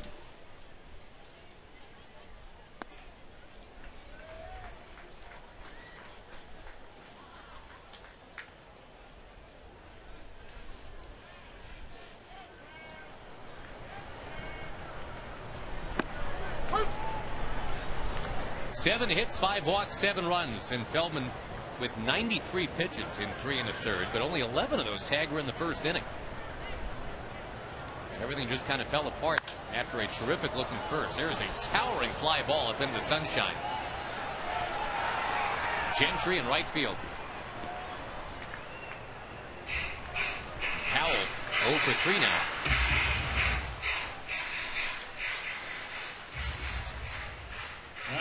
First baseman, number 10, Larry Gordon. We mentioned one game today in the majors has gone final. That's the Reds over the Pirates 4-1. That must be just awful right now in Pittsburgh. 3-23 are the Pirates in the last 4 weeks. I know you can relate. You guys tag in 1972 had that exact record in September. 3-23. 3-23 in 72, was it? Yep. But you did. In 1970, we were 0-14 in the last 14 games of the year. So great. Yeah, I can identify with that. No wonder those Senators fans started staying away. In the air, left center from Barton. Into the alley. Murphy's got it. Would you rather go, if you knew ahead of time, would you rather go 3-23 or 0-14? 3-23 because I'd still have a job for a couple of weeks after that. Yeah, you go 3-9 to get to 3-23 after 0-14. 7-2.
Rangers had a 2-0 lead. It has not been able to hold.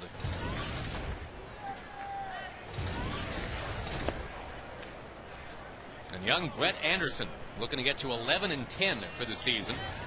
The A's have a couple of 21-year-olds with 10 wins already. We saw the other one get 3 against the Rangers, Trevor Cahill.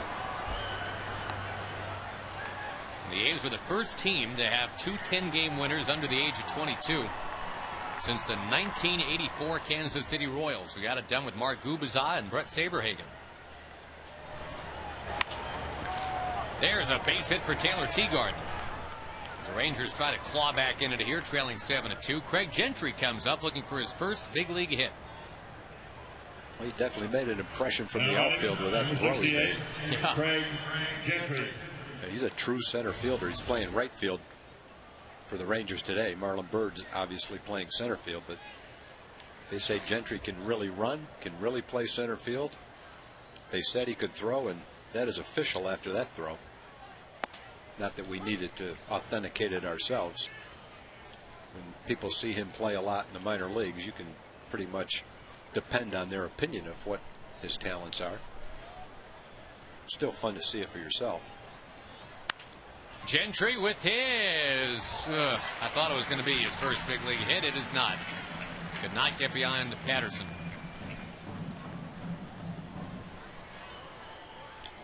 Sounded like Krusty the Clown there by the end of that call. 0 for 4 in the big leagues now for Gentry.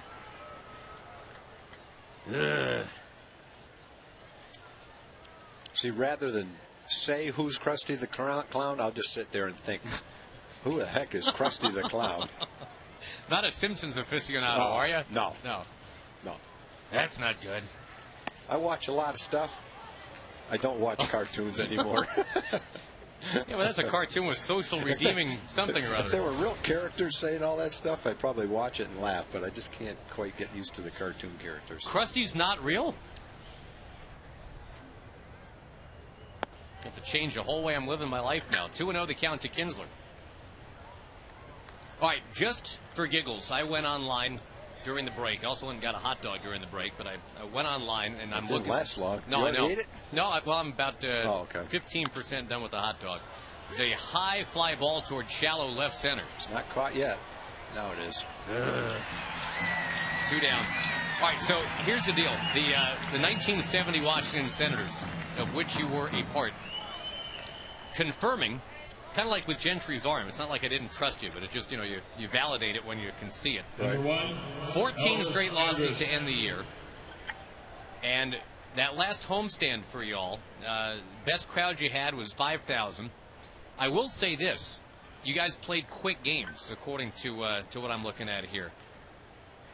You had one game that was over 2.5 hours of those last 14. That was it. You guys played a string of 208s and 155s and 218s. And there was one game during that 14-game losing streak to end it. That not so memorable 1970 season where you guys scored more than 3 runs. You got 4 in a 6-4 loss to the Yankees. Oh, well. So, wow, that must have really been something. I was just happy to be in the big leagues. All right, now back to more hot dog eating. 7-2, Oakland.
Yes, the excitement begins October 7th with the Division Series, of which the Rangers are hoping to be a part, but they're going to have to rally big time, not just in this game, but all the way down the stretch. 6.5 out in the West, 4 games still left against the Angels, a team they're chasing. The Angels are idle tonight. So the Rangers will either be 6 back or 7 back come tomorrow morning.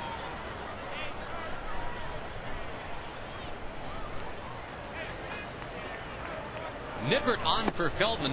last inning. Scott Feldman, the rare road start this year where it just didn't go well.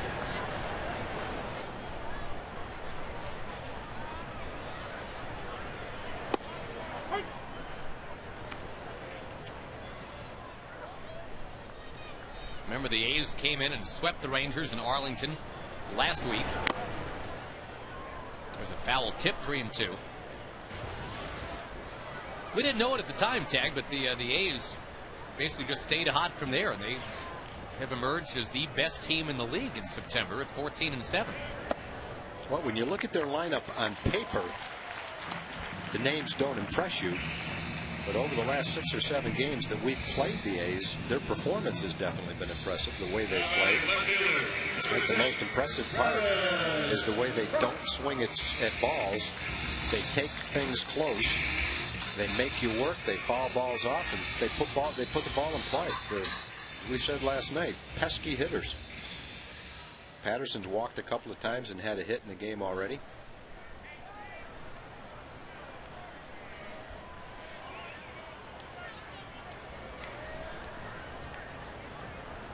Travis Buck.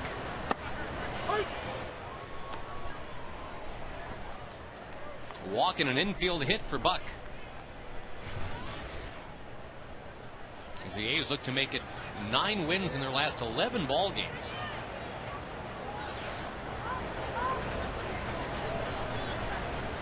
Runner goes. That is popped foul by Buck. Well, if the A's are going to stay hot, that's fine, because they've got the Angels on the schedule 6 more times.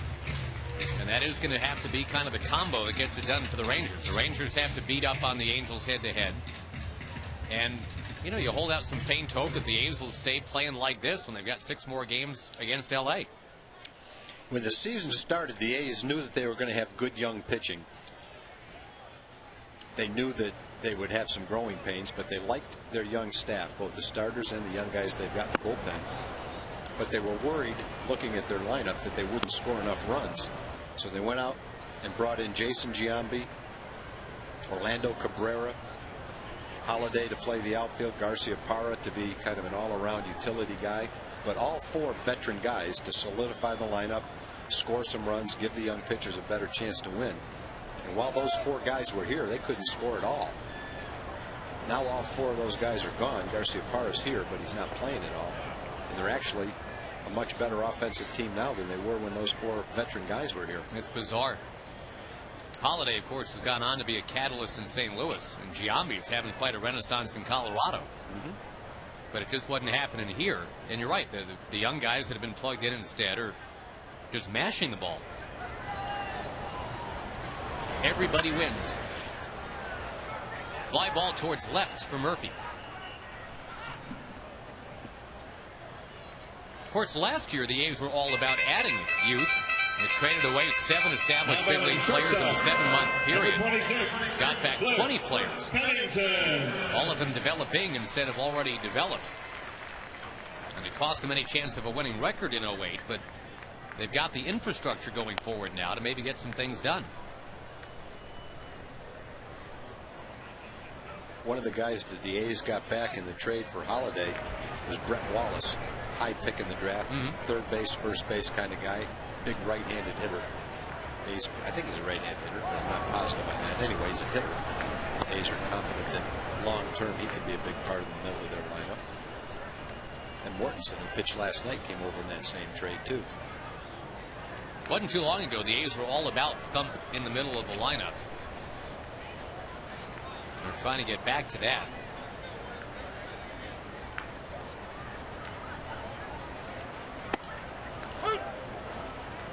Your son Ben was a part of some big hitting Oakland teams at the front part of this decade.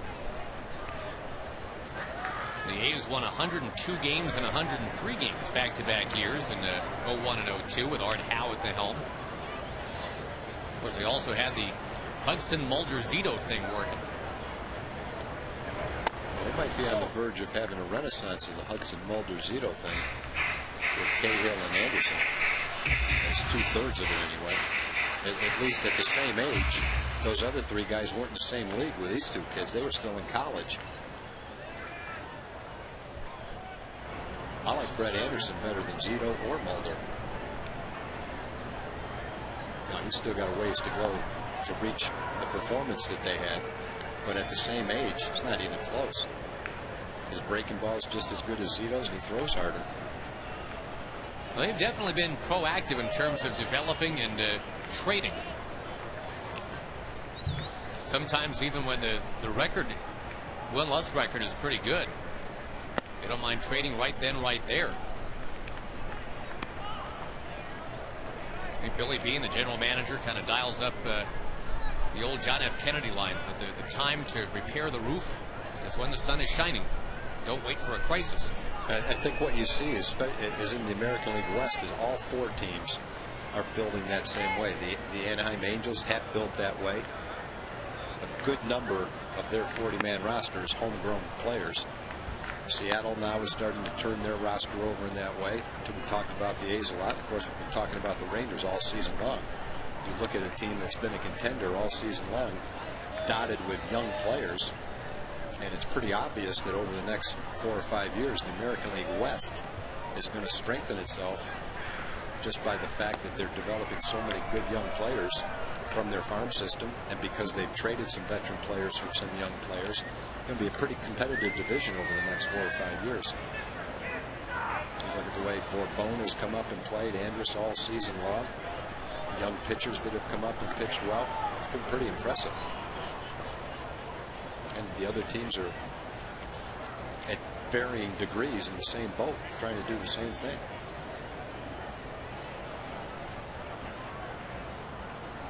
Boy, for a 5-run game, there is a lot of cat and mouse going on here between Nippert and the base runner Patterson. Patterson's going. Teagarden is throwing, and it is not in time.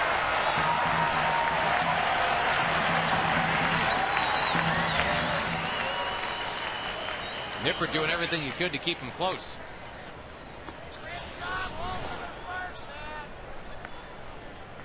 And Patterson, who was leading the Pacific Coast League in steals when he was down there this year.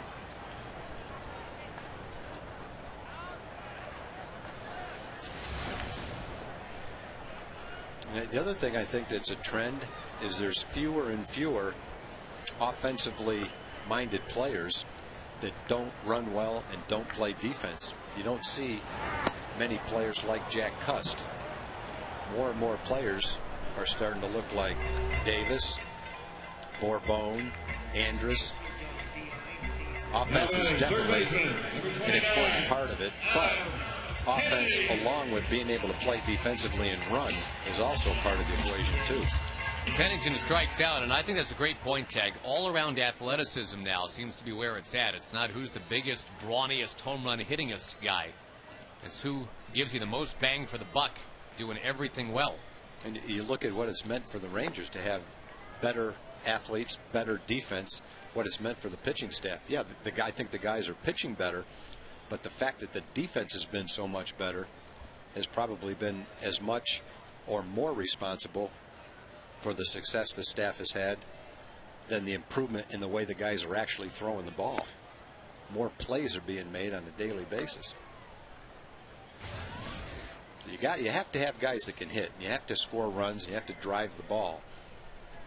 But I think more and more teams are saying, sure, we want guys that can do that, but they also better be able to play defense too.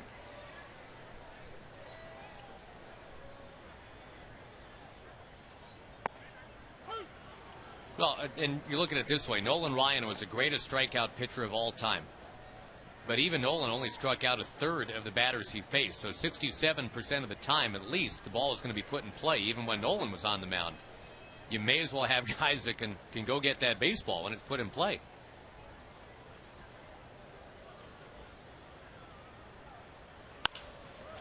Let's see who's going to get this one. Andrus fading back right near the 20-yard line to make the catch. And the A's are done in the 5th inning, but they're leading 7-2.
baseball coach at Oklahoma State.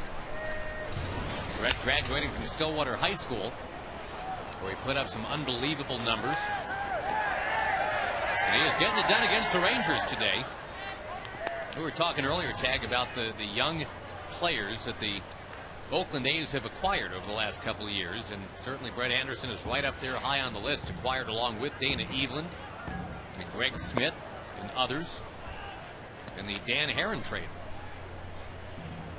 Anderson, a one-time second-round pick of the Arizona Diamondbacks.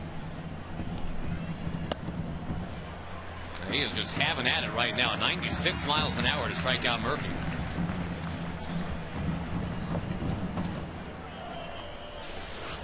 Number 25, Andrew Jones. Boy, great sinking action on that fastball. Gets a lot of ground balls. He's had the 6th most double play grounders in the league this year. He's had one today, too. 3-6-3 double play.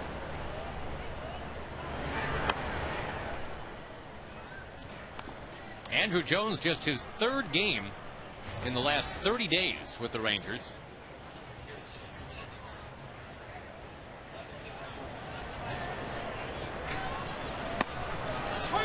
Crowd announced at 11,124 today. If this is Price is Right, I lose. Tag, I said 12,000. Well, I went over. You're still close. Give you congratulations for that. I'm still eligible for the Showcase Showdown.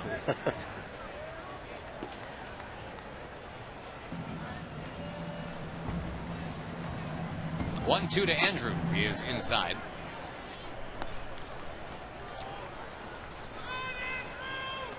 Lost season last year with the Dodgers. Only 3 home runs. He's got 17 as a Ranger. Takes a whack at this one. Base hit left field. The 4th Ranger hit of the game. Problem is they've all been singles. The guy that had all the extra base hits yesterday coming up right now, that's Hank Blaylock. Hank Blaylock.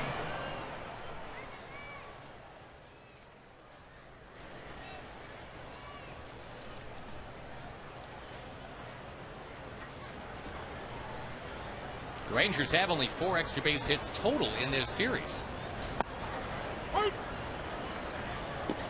Actually, I should say since Tuesday. Keep forgetting to say 4-game series. Last 3 games, they've got 4 extra base hits, 3 from Blaylock, 1 from Murphy. Bouncing ball to first. That's a fair ball. Barton wings it to second. 1 back to first. It is not in time. Boy, Barton almost turned another one. I didn't think he had a chance, number 1, to get the ball to second base in time, let alone almost turn a double play. Ever since that rocky first inning, it's like he's been on a mission to prove he's a pretty good defensive player. Well, he's showing it. Number 22. A nice accurate throw right there. That was a great look at the double play.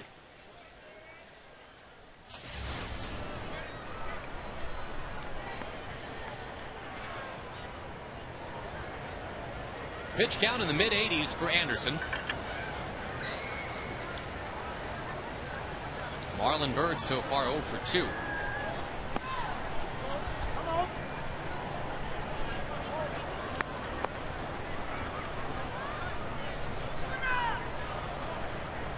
Rangers head home when this one is done. The final 3 home games of the regular season this weekend. Tomorrow night there's fireworks after the game. Rangers in Tampa Bay.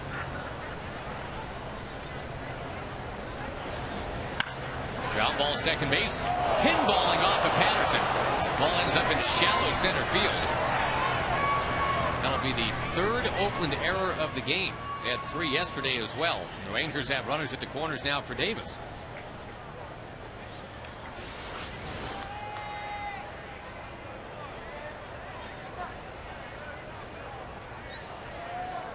Now batting number 19, Chris Davis. They'll launch one up in the air, and all of a sudden what feels like a rout turns into a close ball game. Yep. Davis has hit the ball on the ground a couple times so far today. And before he gets up there, a little conversation on the mound to take place. There is action in the Oakland bullpen for the first time. Brad Ziegler getting loose.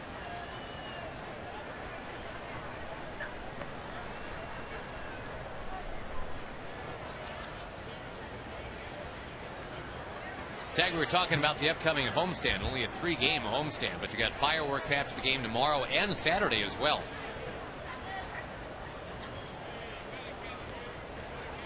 Sunday is Fan Appreciation Day, the 2:05 game.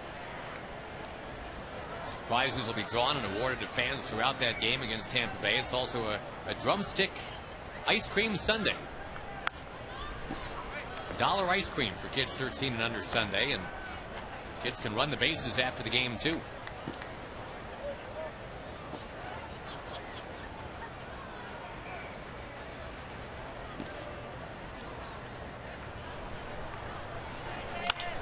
Ground ball, base hit. It finds right field. The Rangers back to within 7-3. And Taylor Teagarden coming up.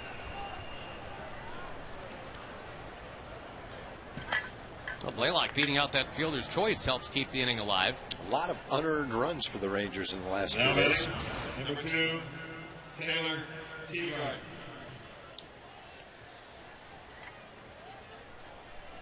We'll see if the A's want to stall for time here and get Ziegler into the game. Got a righty who's about to come up. A bunch of them.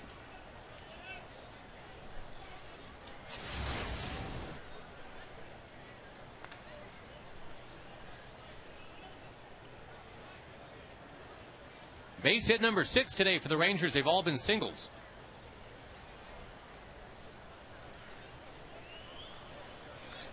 And that is indeed going to be it for Brett Anderson. That last ground ball that snuck through is going to end his afternoon, but he again showed some real good stuff. And Bob Guerin wants his righty. 7-3 ball game here in the 6th. We'll come back in just a moment.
Patriots, Giants, and Bucks among the games. Drew Brees and the Saints square off against T.O. and the Bills. Coverage begins with America's #1 pregame show at 11 a.m. Central. Check local listings for the game and start time in your area.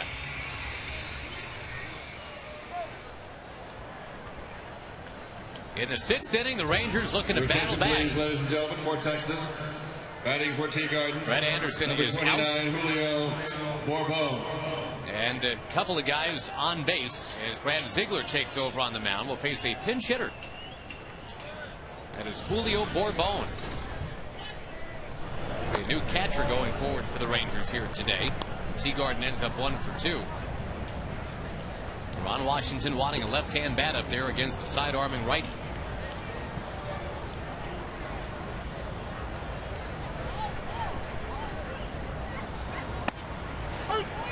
Two of the 3 runs unearned charged against the ledger of Brett Anderson. 3 Oakland errors today. That's how many they had last night, too.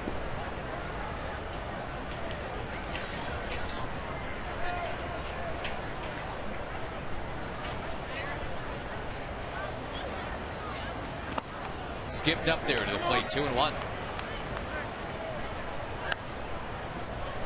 These last couple of games have not exactly been an exercise in getting ahead of hitters, really, from either team.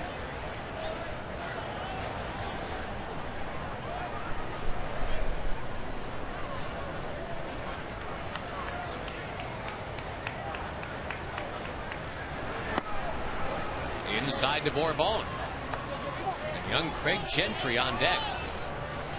The other thing you've got on the bench, you've got Nelly Cruz as well. And in this kind of a game, 4-run game with 3 men on base, that might be a consideration. Yep.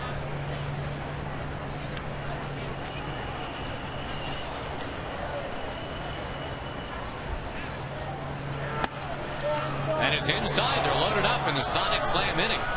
Our contestant C.S. Rayner a chance to win $25,000. And the Rangers a chance to bust it open. Indeed, Gentry will not get a chance to hit. That's a good call there, Tag. Nelson Cruz. I think Ron would love to let Craig go up there and hit, but in this kind of a game, one swing of the bat can tie the ball game. You want a home run hitter up there, and Nelly Cruz is certainly a home run hitter. He does have 1 grand slam this year. The Rangers do not yet have a pinch hit home run in 09.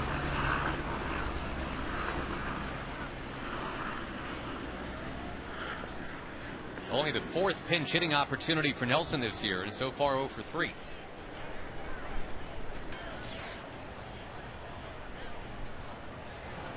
So here we go with Kinsler on deck now. Cruz with a chance. And swats it into the crowd.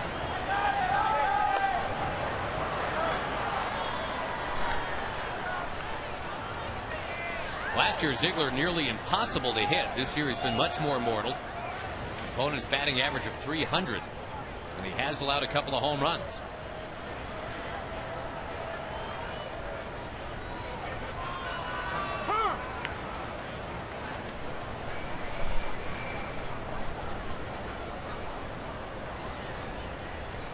Cruz for Gentry can be a straight-up swat. And the Rangers will need a new catcher in the game, too.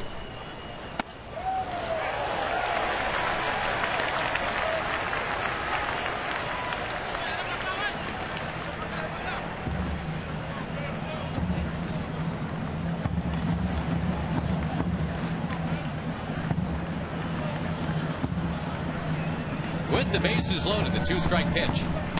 Got it. And the Rangers lead it. Loaded to here, trailing 7-3. Bottom of the 6th coming up.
AT&T, the nation's fastest 3G network. AT&T is your world delivered.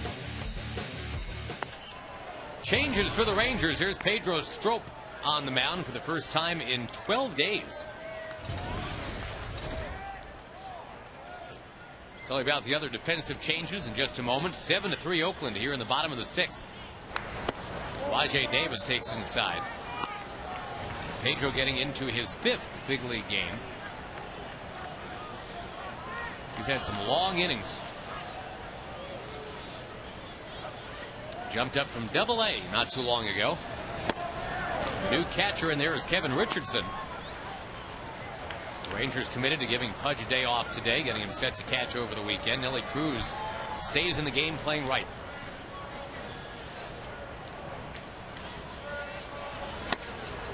Rangers went to the bench twice last inning. Bourbon pinch hit and drew a walk to load him up. But then Brad Ziegler was able to flip some off-speed stuff in there to Nelson Cruz to strike him out. Strop guns it in at 97. It's thrown 5 pitches. 3 of them have been 97. The other 2 have been 96. Kind of the Frankie Francisco plan from last night.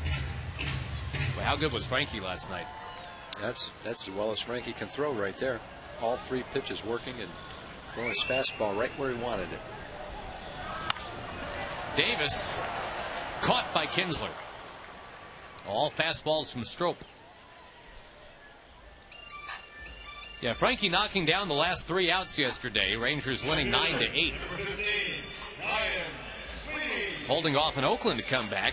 And today it's going to have to be a Ranger comeback.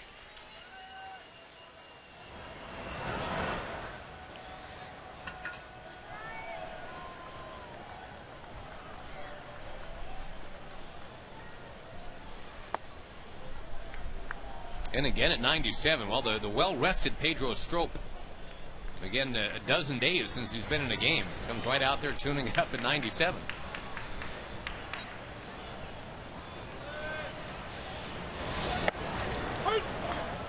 Again and again.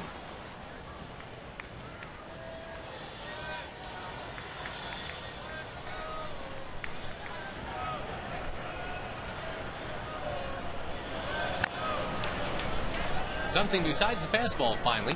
That looked like a splitter. Something that Frankie was throwing very well yesterday.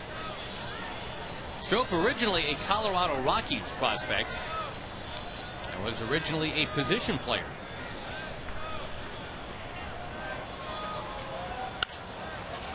A couple of weak little pop-ups at second base. Kinsler handles both.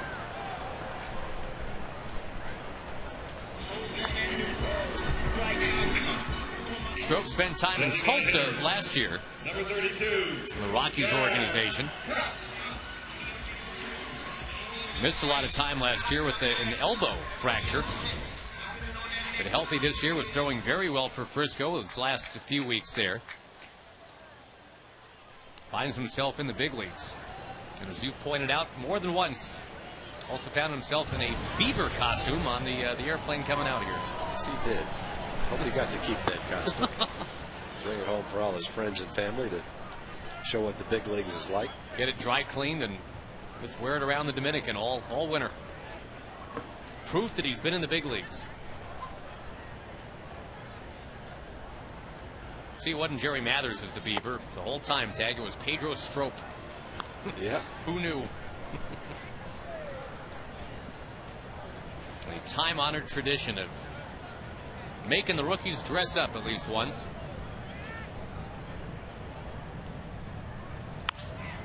Another pop-up, this one fouled by Cust.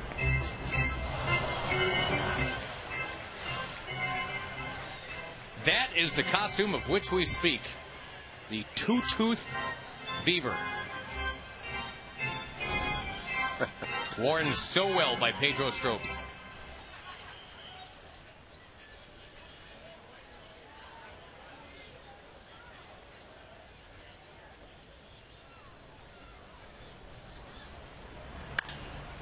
That one bashed foul. Well, you can't have a more consistent fastball velocity here. It's just pounding away at 97.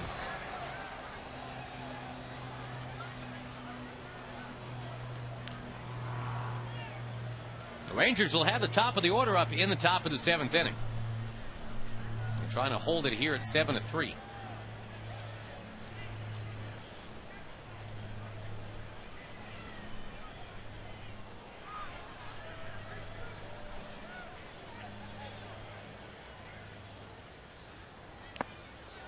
Down on Nice strikes. splitter right there. That's a real nice inning for young Pedro Strop.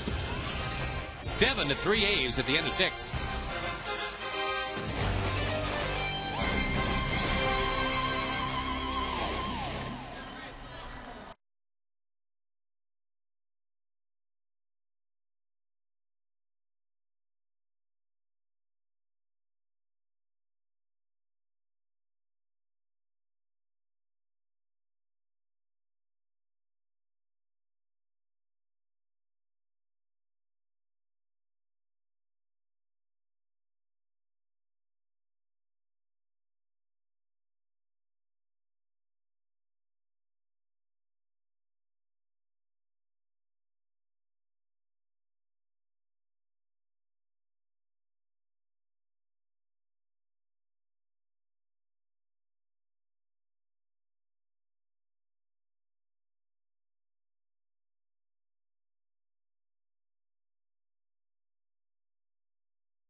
We're on the left in the Oakland Coliseum. Over there on the right, that's where the Golden State Warriors play their brand of basketball. Up beyond all that, the Oakland Hills. And at the plate is Mr. Ian Kinsler. We are Josh Lewin and Tom Grieve in no particular order. Happy to be bringing you Ranger baseball today from Northern California. Ian Kinsler, a grounder. And over to short, there's Pennington. And Kinsler already once has avoided being tagged. But not this time. Runs into Derek Barton. Let's take you back, our Coors Light freeze cam. In the first inning, watch a little dance that Ian does. Kennedy making this throw. Elvis Andrus.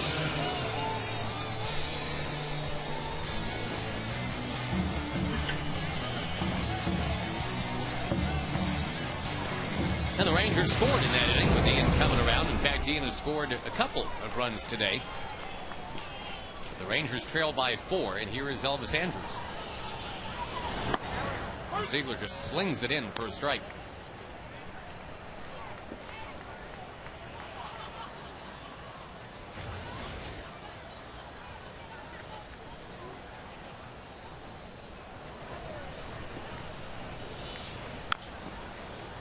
Brett Anderson, the starter, and if this score holds, he'll go to 11-10. Scott Feldman on the hook for the loss would drop to 17-6, meaning the most wins he would get this year would be 19 and not 20. At the shins of Andrews, according to Chuck Merriweather, strike 3.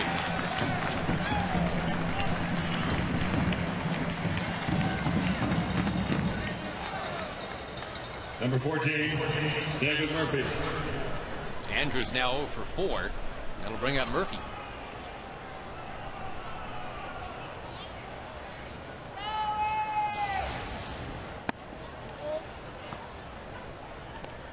Rangers and Rays tomorrow night. Remember, fireworks after the game. Derek Holland pitches for the Rangers. James Shields for Joe Madden's Rays. Last year's AL champs, who will not repeat. In fact, they might not finish 500. Right now, they're 4 games over. 18.5 games out in the AL East. The Yankees look like they'll win at least 100, Tag. They're at 97-56 right now. Yep. Got the Red Sox coming in.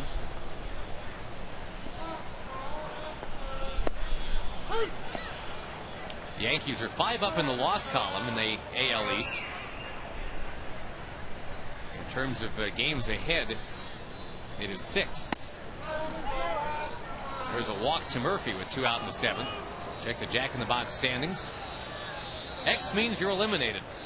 Tampa Bay, Toronto, and Baltimore. Number 25. Bye-bye. Andrew Jones. Well, the Orioles in their usual late season spin out. They've lost 7 straight. A few years ago, they lost 32 of their last 36.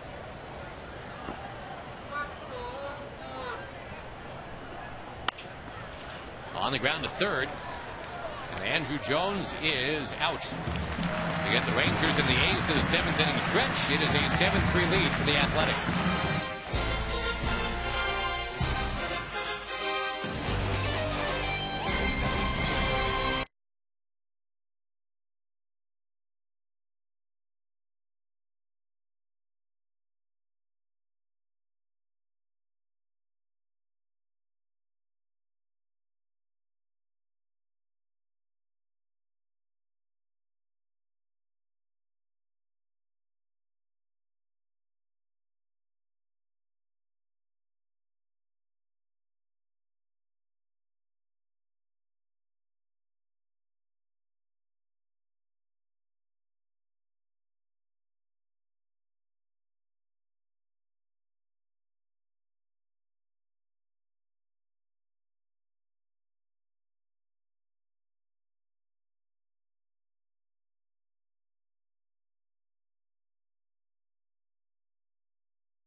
Feldman ended up walking 5 in a stretch of 2 innings today, 3 in the 3rd. They all scored.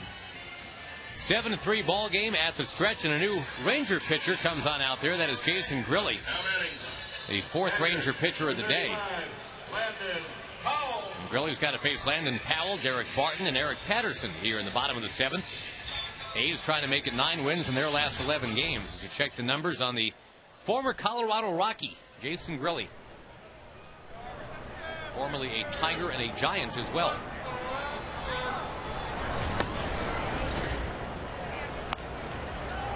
Speaking of the Tigers, they are desperately trying to hold off the surging Twins. Got a 2.5 game lead in the Central. The Twins have won 10 of 11. They do have some head-to-head against each other. Those games over in Detroit. So advantage for the Motor City Kitties.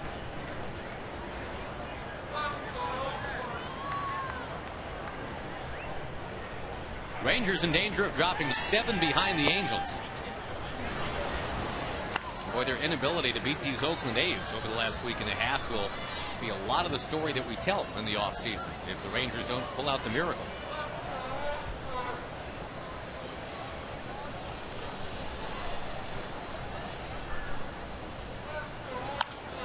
Fouled by Powell.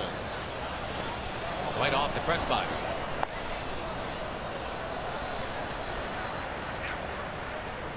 Tag, we were talking about the AL East last inning, and you start to look at the rotations of the likely playoff teams. And I don't know if you think Boston in a short series is more dangerous than, say, the Yankees or Detroit, but boy, John Lester and Josh Beckett is a 1-2 punch. Pretty powerful. On appeal, no swing. Yeah, there's no doubt about it. The Yankees have the choice of whether to shorten the series or lengthen the series, and I think they'll shorten the series because their 4th starter is probably stronger than the Red Sox 4th starter. in the short series, if you start, I think it's Friday instead of Thursday, you'll need a fourth starter. I would think the Yankees would rather do that. But yeah, no doubt the Red Sox 3 starters are outstanding. Now batting. Boy, 7 walks in 7 innings by Ranger pitching tonight. And as you look at the National League, obviously if the Giants happen to squeeze in there somehow, boy, they're dangerous with what they roll out if Matt Cain can get right again. But the Cardinals, if we talk pitching, they've got Chris Carpenter and Adam Wainwright. They're 1 and 2. Those are 2 top contenders for the National League Cy Young. And the Phillies, boy, now that they've got Cliff Lee, you run out Cole Hamels and Cliff Lee. That's not bad either.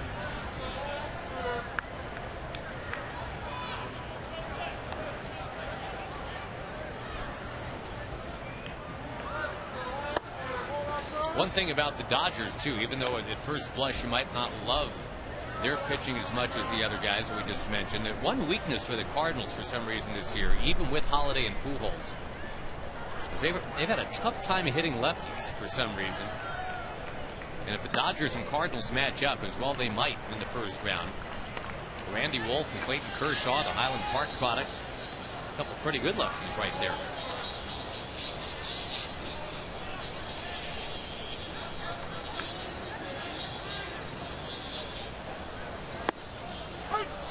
Strike to Barton to make it 3-1.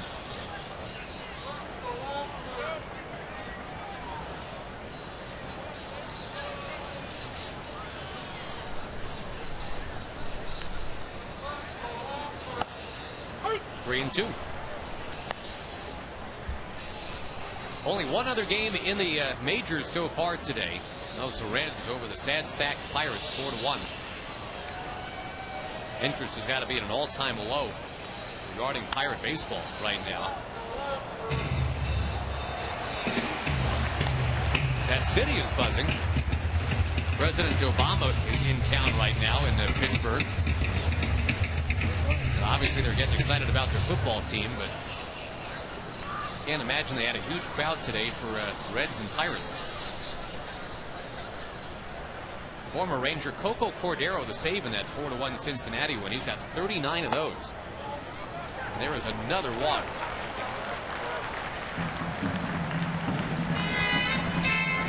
And a jog to the mound by Mike Maddox.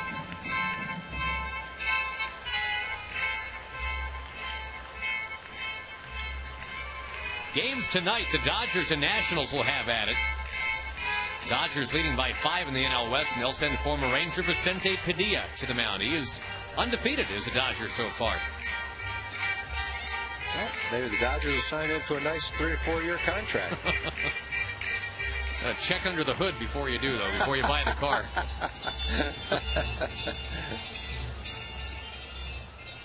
Phillies have young Jay Happ on the mound tonight at Milwaukee. Eric Patterson.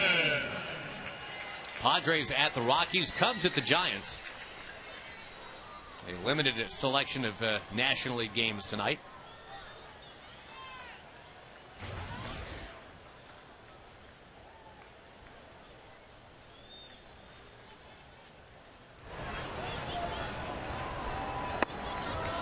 No sign of the bunt, even though the cornermen were creeping in. Strike 1 to Patterson.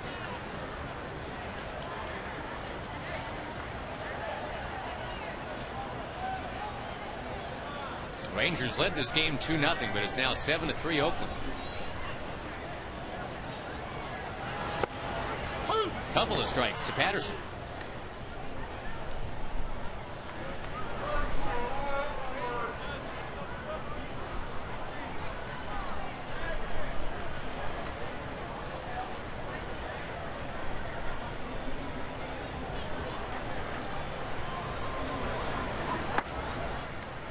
One of Billy's former teams, the Tigers, have Justin Verlander going tonight.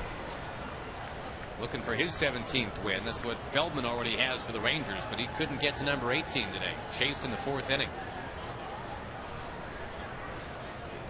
The Indians, meantime, have lost 10 straight.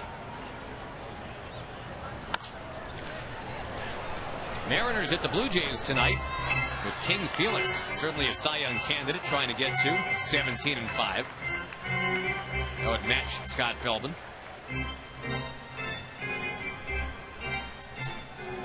And the Red Sox and the Royals tonight.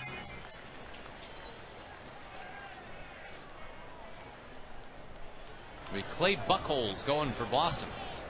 Red Sox probably happy they hung on to Clay Buchholz. Anthony LaRue will make the start for Kansas City, the former Brave.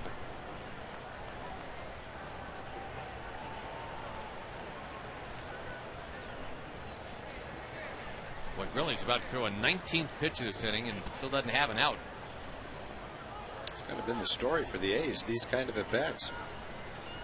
Credit. This kind of at-bats are growing tiresome. Yeah, you're right. Hit a double play ball. Or a strikeout. Take that. Take that. Now the double play ball.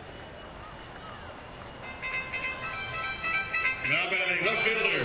First time the Rangers have retired Patterson this whole game. He had 2 walks and a single.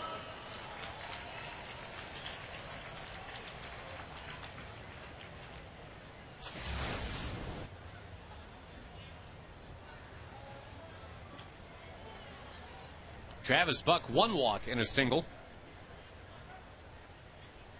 We mentioned he's been up and down between Oakland and Sacramento all year.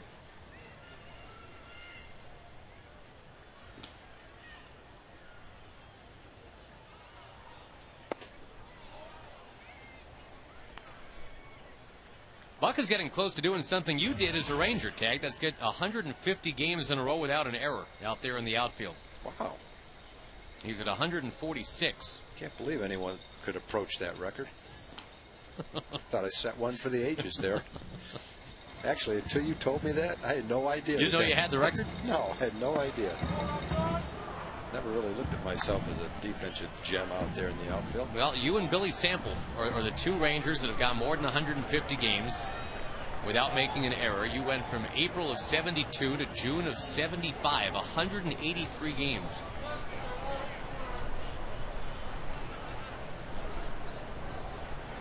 Congratulations. Well, thank you. I didn't get you anything. Thanks for telling me. No problem. Let's have fun with computers here while you talk about something else. Pick a topic, anything. But I'll look this up real quick.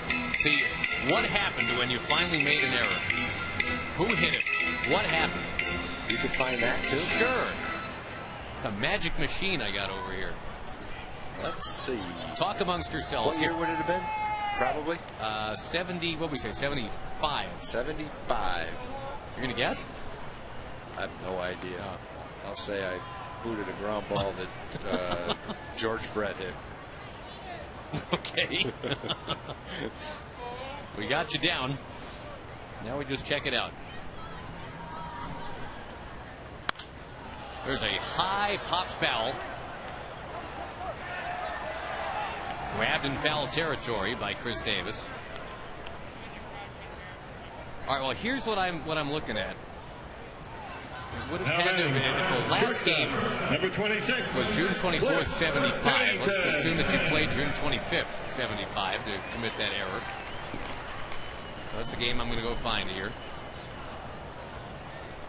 Talk amongst yourselves here. I'll give Tell me who the team was, and I'll try to guess a player on that. All right, team. let me just make sure this was the game.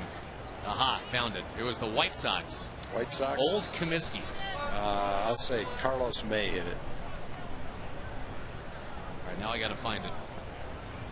But I do know who was on the mound for you guys when you committed the error. Would you believe Mike Bassick Sr.? Mike Bassick? Yeah. I can't believe I booted the ball for Mike. Why you got to do him like that? I know. I don't know why. All right, still looking, still looking. This is great television, by the way. You got to speed that computer up a little bit. Lenny Randall made an error in that game, too, if it makes you feel better. Actually, I didn't feel bad to begin with. Where is Tag's error? Hang on. You got 3 hits in that game. That was good. Yep. I'll take 3 hits and an error every day.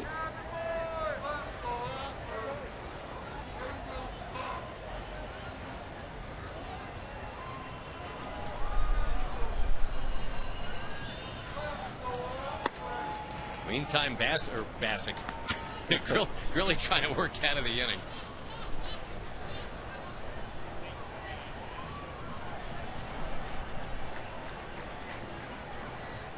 Jason's up to 20. This will be his 27th pitch, but still has a great chance to get out of the inning with no damage being done. Just have to finish Pennington off right here. That would be nice. Best inning of the day for the Rangers was Strop. He was terrific in the 6th inning. Threw about 15 pitches, and 10 of them were 97 miles an hour. A couple of weak pop-ups, a strikeout of Jack Cust. By the way, I found it. You ready? I'm ready. Pat Kelly. Pat Kelly. Doubled, and apparently you turned it into a triple. He advanced to third base. Okay. So somehow, Comiskey was kind of a chopped up outfield. I don't blame you. Had to be something wrong with the field for that to happen. Had to. But that's pretty cool, though. You went a team record 183 games in between an error in 72 and kicking a Pat Kelly double in 75. I played against Pat Kelly for probably 4 years in winter ball, too. High drive right field by Pennington. To the wall. Nelly Cruz can't get it. 2 runs are in. Racing to third base is Pennington. And the A's further out in front here in the 7th.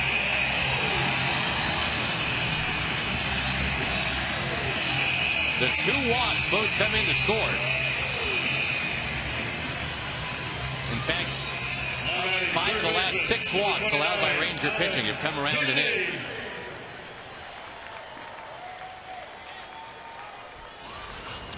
Seven A's have at least 1 RBI today. High fastball. Nelly went back to the wall. Ball didn't hit above his glove. He just didn't get his glove where the ball was. But when you're running as fast as you can into the wall, it's easier said than done.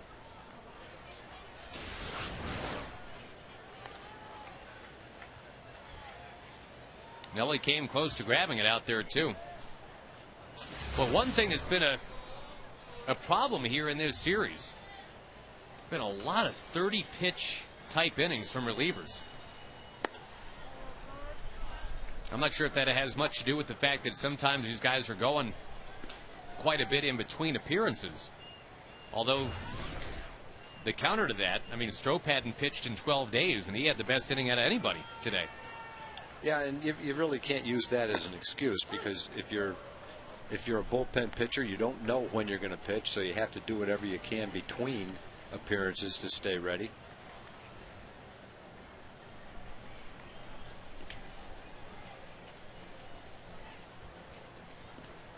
Runner at third, 2 out, the 2-1 to Kennedy. Man, oh man.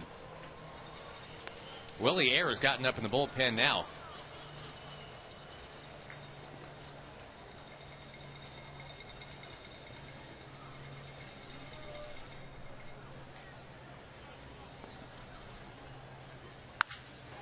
Another base hit.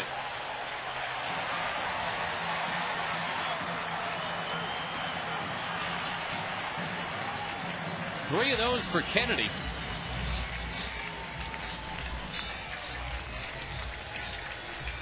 It's actually a 34 pitch inning now, and Ron Washington is out there to make a move. Going to bring in Willie Ayer, who had an inning not too dissimilar to this just the other day.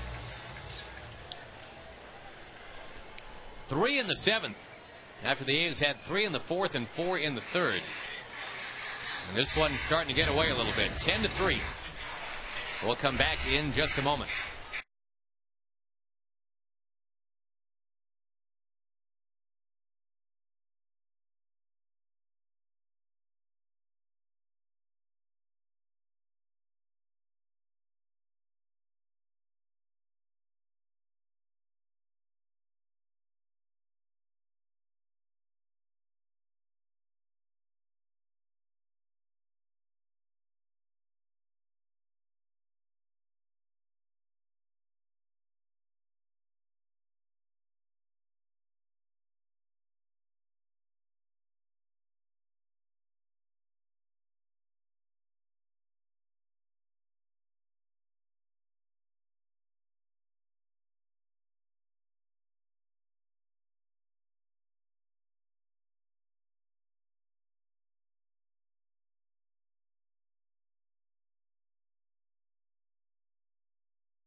get going today. Couple of walks, couple of extra base hits. 10-3 Oakland now, and Rajay Davis will be the batter against Willie Ayer, who had an ERA of about 2.2, 2.3 when this series began, but one rough outing, and now it's up to 5.17.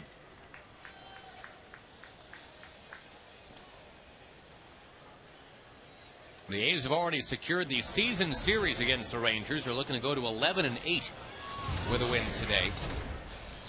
Rangers set to come on home, take on Tampa Bay tomorrow.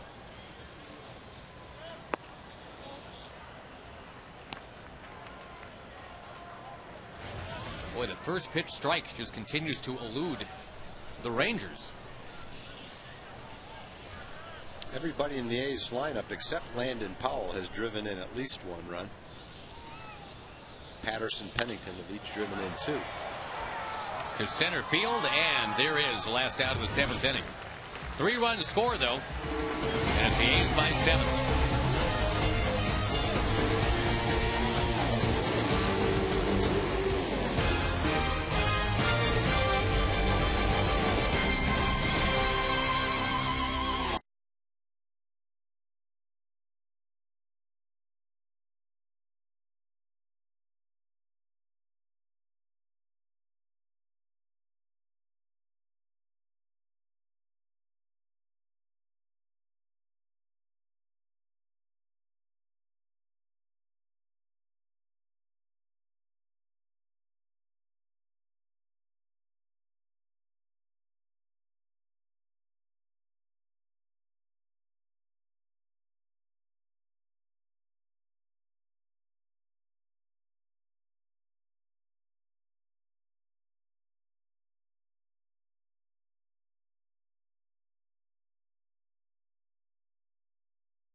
Will be facing Hank Blaylock.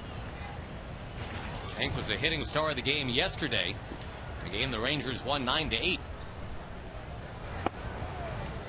Lefty to lefty here. Blaylock finds himself behind 0-2.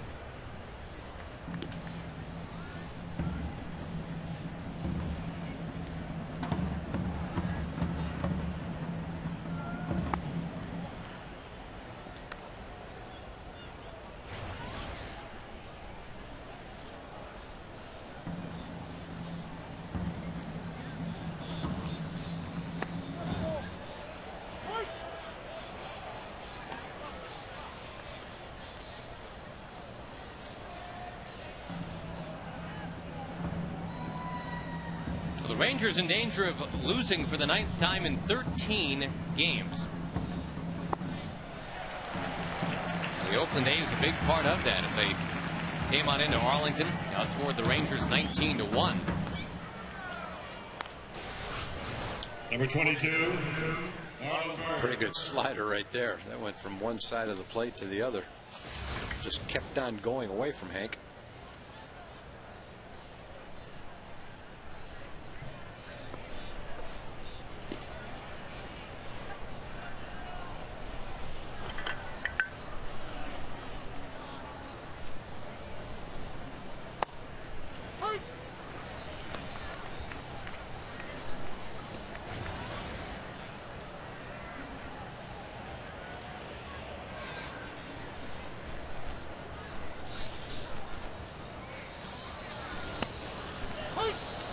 Marlon Byrd takes a look at the same pitch for a couple of strikes.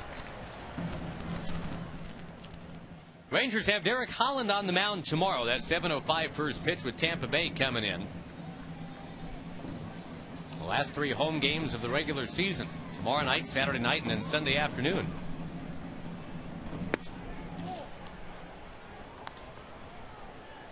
Pretty good fastball from Blevins, 93 miles an hour.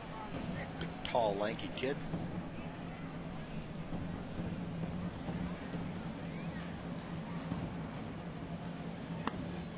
Bird able to check his swing. The count goes to 2-2. Blevins pitched pretty well in AAA. 63 innings, 62 strikeouts. He only walked 18 batters. Been up and down with the A's several times this year. On the ground, third base for Kennedy.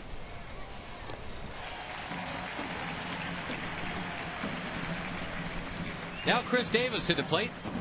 Our Mercedes-Benz attention assist of the game. Number 19, Chris Davis. Pretty nicely turned on Chris Davis. The double play by the A's.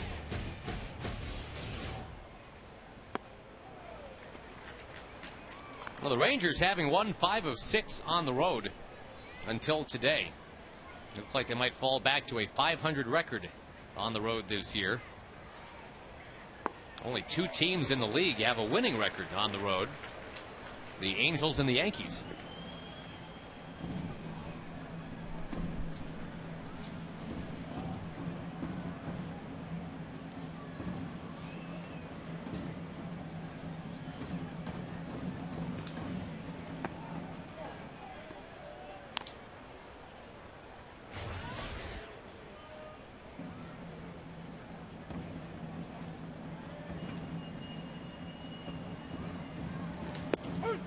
Got him. Long day at the office continues for the Rangers. It is 10-3. Bottom of the 8th coming.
The Rangers and Rays tomorrow. It's a fantastic Fireworks Friday, presented by Academy Sports and Outdoors. Enter Fireworks as a coupon code at TexasRangers.com.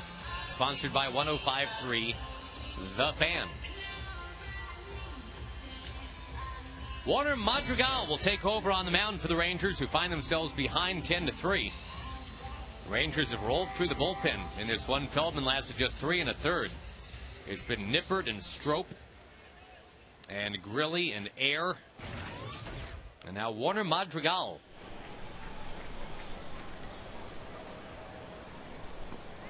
Well, the last converted. Unfortunately, every time I look at Mad Dog, all I'm going to think of is that little baby with the bonnet on. I'm not going to be able to get that out of my mind. Well, just to reset, if you've missed it, with the Rangers rookies and young players having to dress up on the team flight to get out here to Oakland, Tom Grieve had the fortune or misfortune of seeing Warner Madrigal in a bonnet. Definitely fortune, because it was great. Big oversized diaper, and but he played the role so well when he would cry like a baby while he was playing cards. You didn't know babies could play cards, did you? No. 2-1 the count to Sweeney.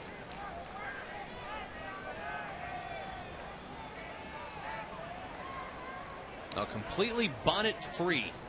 Madrigal will have to face Sweeney, Cust, and Powell in the bottom of the 8th inning.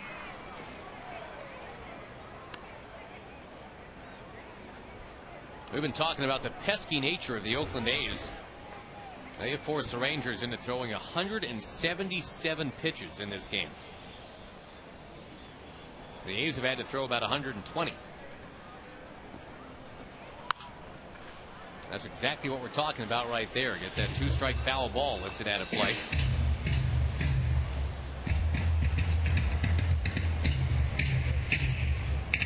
No hits yet for Sweeney, but Kennedy's got 3, Cust has 2.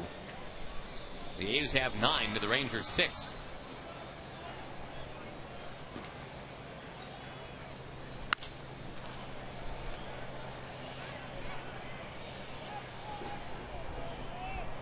The A's have also drawn 8 walks. First time all year Scott Feldman had allowed 5 in a game. He did that in only 3 1/3 innings.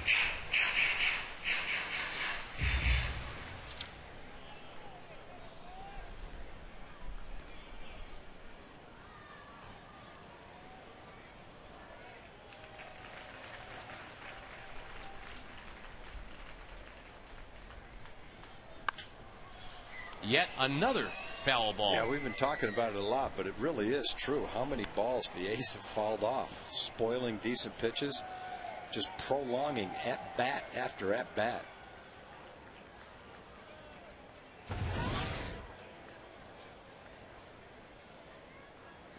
So I felt confident I could go research that last error that you made in Chicago. Yeah, I don't think you missed anything. Oh man, oh man, oh man. One thing we haven't had occasion to do yet, and we certainly do have time now, let's get to some emails here in the bottom of the 8th inning. If you'd like to email the booth real quick, see how many we can zip through at foxsports.com. Keyword email Rangers. In play, finally, base hit for Sweeney. I think the one most common thread email-wise that we've been getting, Tag, and it's what Ron Washington was talking about before the game, too, that if the Rangers do not make the miracle run here and do not make the playoffs, you still look at what's happened here in 09 as kind of a planting of the Rangers flag. That, all right, look, here's the kind of baseball we're looking to play. Here's the kind of player we're going to be all about. And whether you're a potential free agent or a young player at Single A right now, if you have designs on ultimately being a Texas Ranger, here's what it's going to entail. Here's the kind of baseball we're going to be playing. And I think the fans, and certainly Ron Washington, very appreciative of the fact that there is now something you can kind of point to and say, this is what we're looking to do.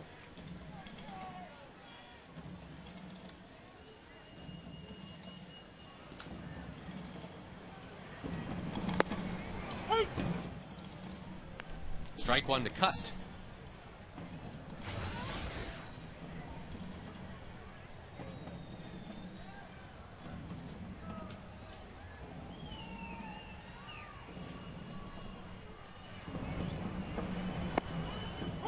Ranger fans John and Rhonda want to know, as we keep talking about the Rangers schedule the rest of the way, what about the Angels schedule the rest of the way?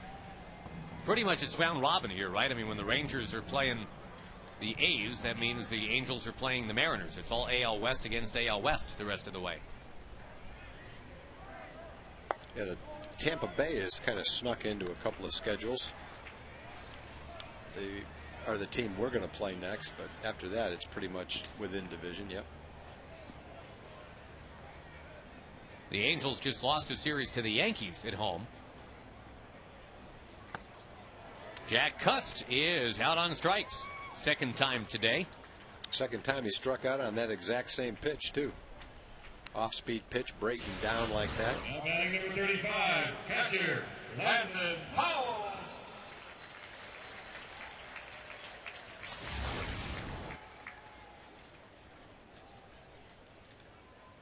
Landon Powell comes up. Ranger fan Ronald wants to know, I think this one's actually from yesterday. We were talking about double steals. The Rangers pulled one off yesterday. Does a double steal count as 2 stolen bases for the team? Yeah. And each player gets one individually, right? Yep. Because if the catcher throws behind the runner to get the guy going to second, it will be a caught stealing. So you definitely have to get credit for it.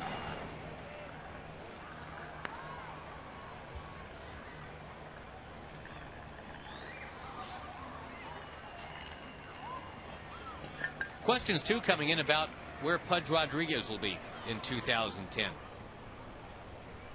think a lot of people have certainly felt a kind of a reconnectivity with Pudge in the last several weeks. Well, Pudge is going to play someplace next year. Number 1, he wants to. Number 2, he's still in great shape. And number 3, he's still very capable of doing that. I know he'd love to play for the Rangers. Without trying to guess what the Rangers were thinking, I would think when they acquired Pudge a month and a half ago that they felt like it would be a end of the season thing. But I think the way that Pudge has been received again by the fans, the way he's played, the energy he brings, has to at least make the team think about keeping him for next year, bringing him back. I know they'd love to. It just depends, you know, what the makeup of the team is, what the price is. A lot of factors go into it, but I think Pudge has played well enough and been popular enough, and the energy and the upbeat attitude that he's had has been really positive, to where he's probably more in the thought process now than he was when they first acquired him.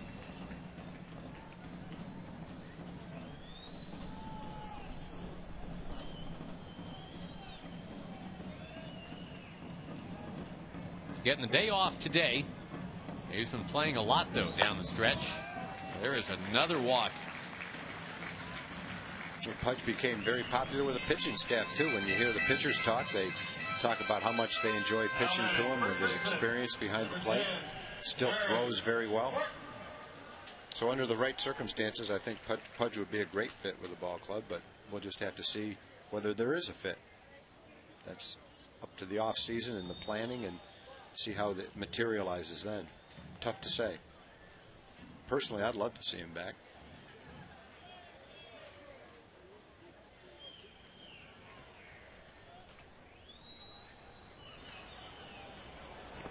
That one getting away. Kevin Richardson has to go find it, and once he does, runners are at second and third. That negates the double play possibility. And boy, again, I mean, not to belabor this one, but from out of the bullpen, there just seem to be long innings.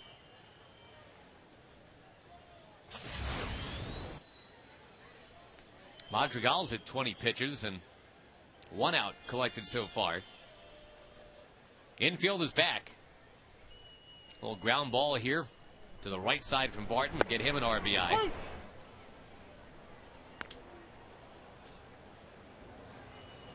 Couple of questions too, Tag, about Bobby Valentine and what's up with him in Japan. Do you see a shot of... Bobby's definitely coming back. This is his last year managing in Japan.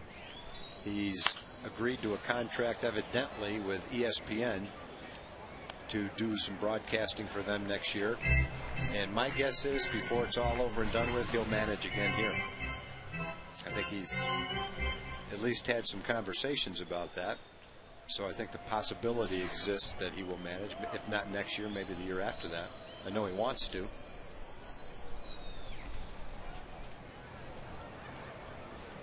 But Bobby had a great run in Japan. That ground ball to the right side indeed is good for an RBI for Barton, his second of the game. Got an RBI walk and an RBI ground out. It's 11-3 Oakland.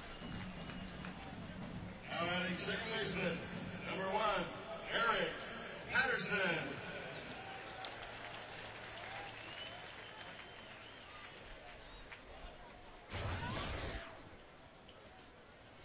Before Bobby went back to Japan the second time, he talked to some teams, and he's talked to some teams since he's been over there. But things just haven't worked out.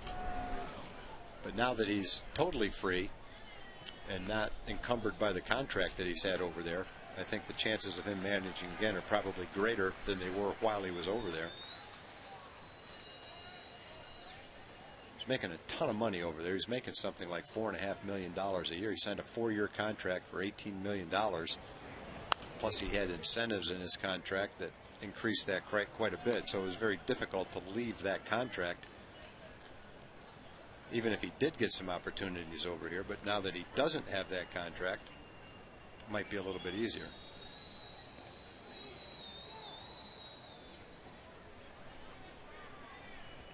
Runner at third, 2 out.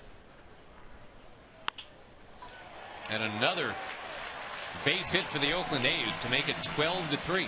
Patterson's had a couple of hits and a couple of walks. He just hit a pretty tough pitch right there, down and in. Well, he came in with 6 runs batted in all year, having spent most of the year at AAA. He's got 3 today. Well, I guess it's time for another pitching change. Guillermo Moscoso will become the 7th Ranger pitcher of the afternoon in a game that is getting away here. 12-3 in the bottom of the 8th.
$18 of them for strikes.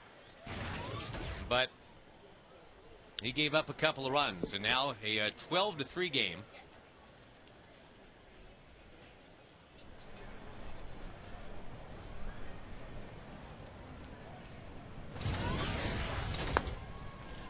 A game that Scott Feldman started. And boy, you felt great about that. Feldman looking for his 18th win of the year. But he had some control problems after a terrific first inning. Walked 2 in the second, 3 in the third. And that set an unfortunate tone today. There's a ball popped into center. And Bird finding it, having to stare up into the sunshine. Rangers down 9 as we go to inning 9.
Southwest Airlines. Go to southwest.com, grab your bag, it's on. And by the Ford F-150. It's not just a pickup truck, it's a Ford F-150. First at bat this afternoon for Kevin Richardson. The Rangers trailing by a bunch, 12-3 in the ninth. Richardson had the one game where he actually started, had a couple of hits.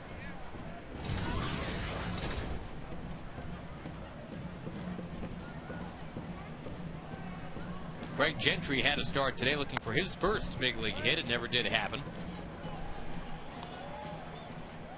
There'll be other opportunities. Boy, he made a great play in right field, though. Yeah, I want to see Kevin throw again. That was one of the more impressive things about the Rangers game today. Even though he didn't throw Davis out at the plate, never really had a shot from where he was. But boy, that was some kind of great throw he made. Richardson takes a called third strike from Blevins. By the way, Matt Carson's in the game now in right. That's the one change for the A's here in the ninth inning. Matt Carson, the guy that hit the only changeup Eddie Guardado's ever thrown out of the ballpark.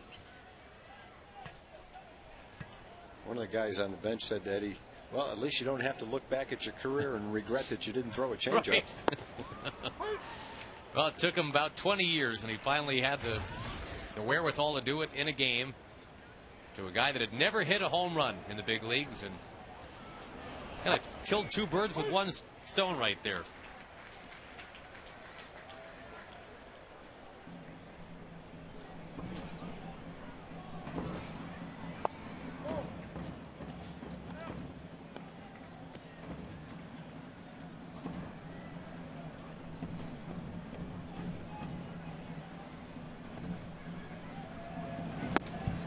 Nelson Cruz was up earlier in this game with, believe it or not, a chance to tie things up.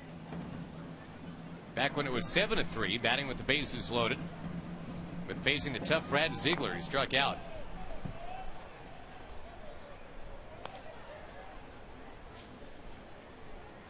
One good thing that's happened on this road trip, I got to throw this out to the masses here, Tag. You now officially are in the 21st century. You are breaking out the computer on this road trip, and I give you all kinds of credit. Well, thanks. I mean, first the cell phone and now the computer. Well, I have had the cell phone for a while, so. Yeah, but that was my first breakthrough. But you learned to text like 8 minutes ago. Well, yeah, that opened up the floodgates. But it's pretty tough to keep up with fantasy football without your computer on the road. That was the tipping point? That was the tipping point. I missed out on a couple of players because I didn't have my computer. I said, never again. Never again will a third-string New Orleans Saints running back go unclaimed. Well, now that first thing I got home from the last road trip, went right straight to Best Buy. Said, set me up. All right, so it doesn't have to be anything fancy. So if you win your league, I'm just guessing here, maybe you win like $100 or something. Maybe. So you're already set back, what, $300 on the computer? Yeah.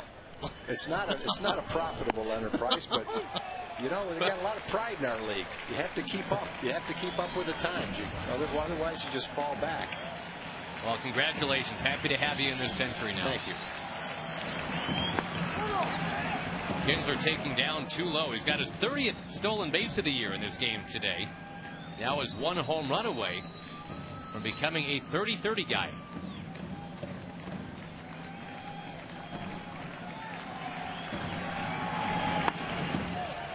Count is 2-2. Rangers Live coming up after the game. The Rangers will be packing up, getting set to fly back home, take on Tampa Bay tomorrow. High pop-up. Into the infield she goes, and Patterson's got it to end it. Oakland 12 and the Rangers 3. Scott Feldman did not get out of the fourth inning today.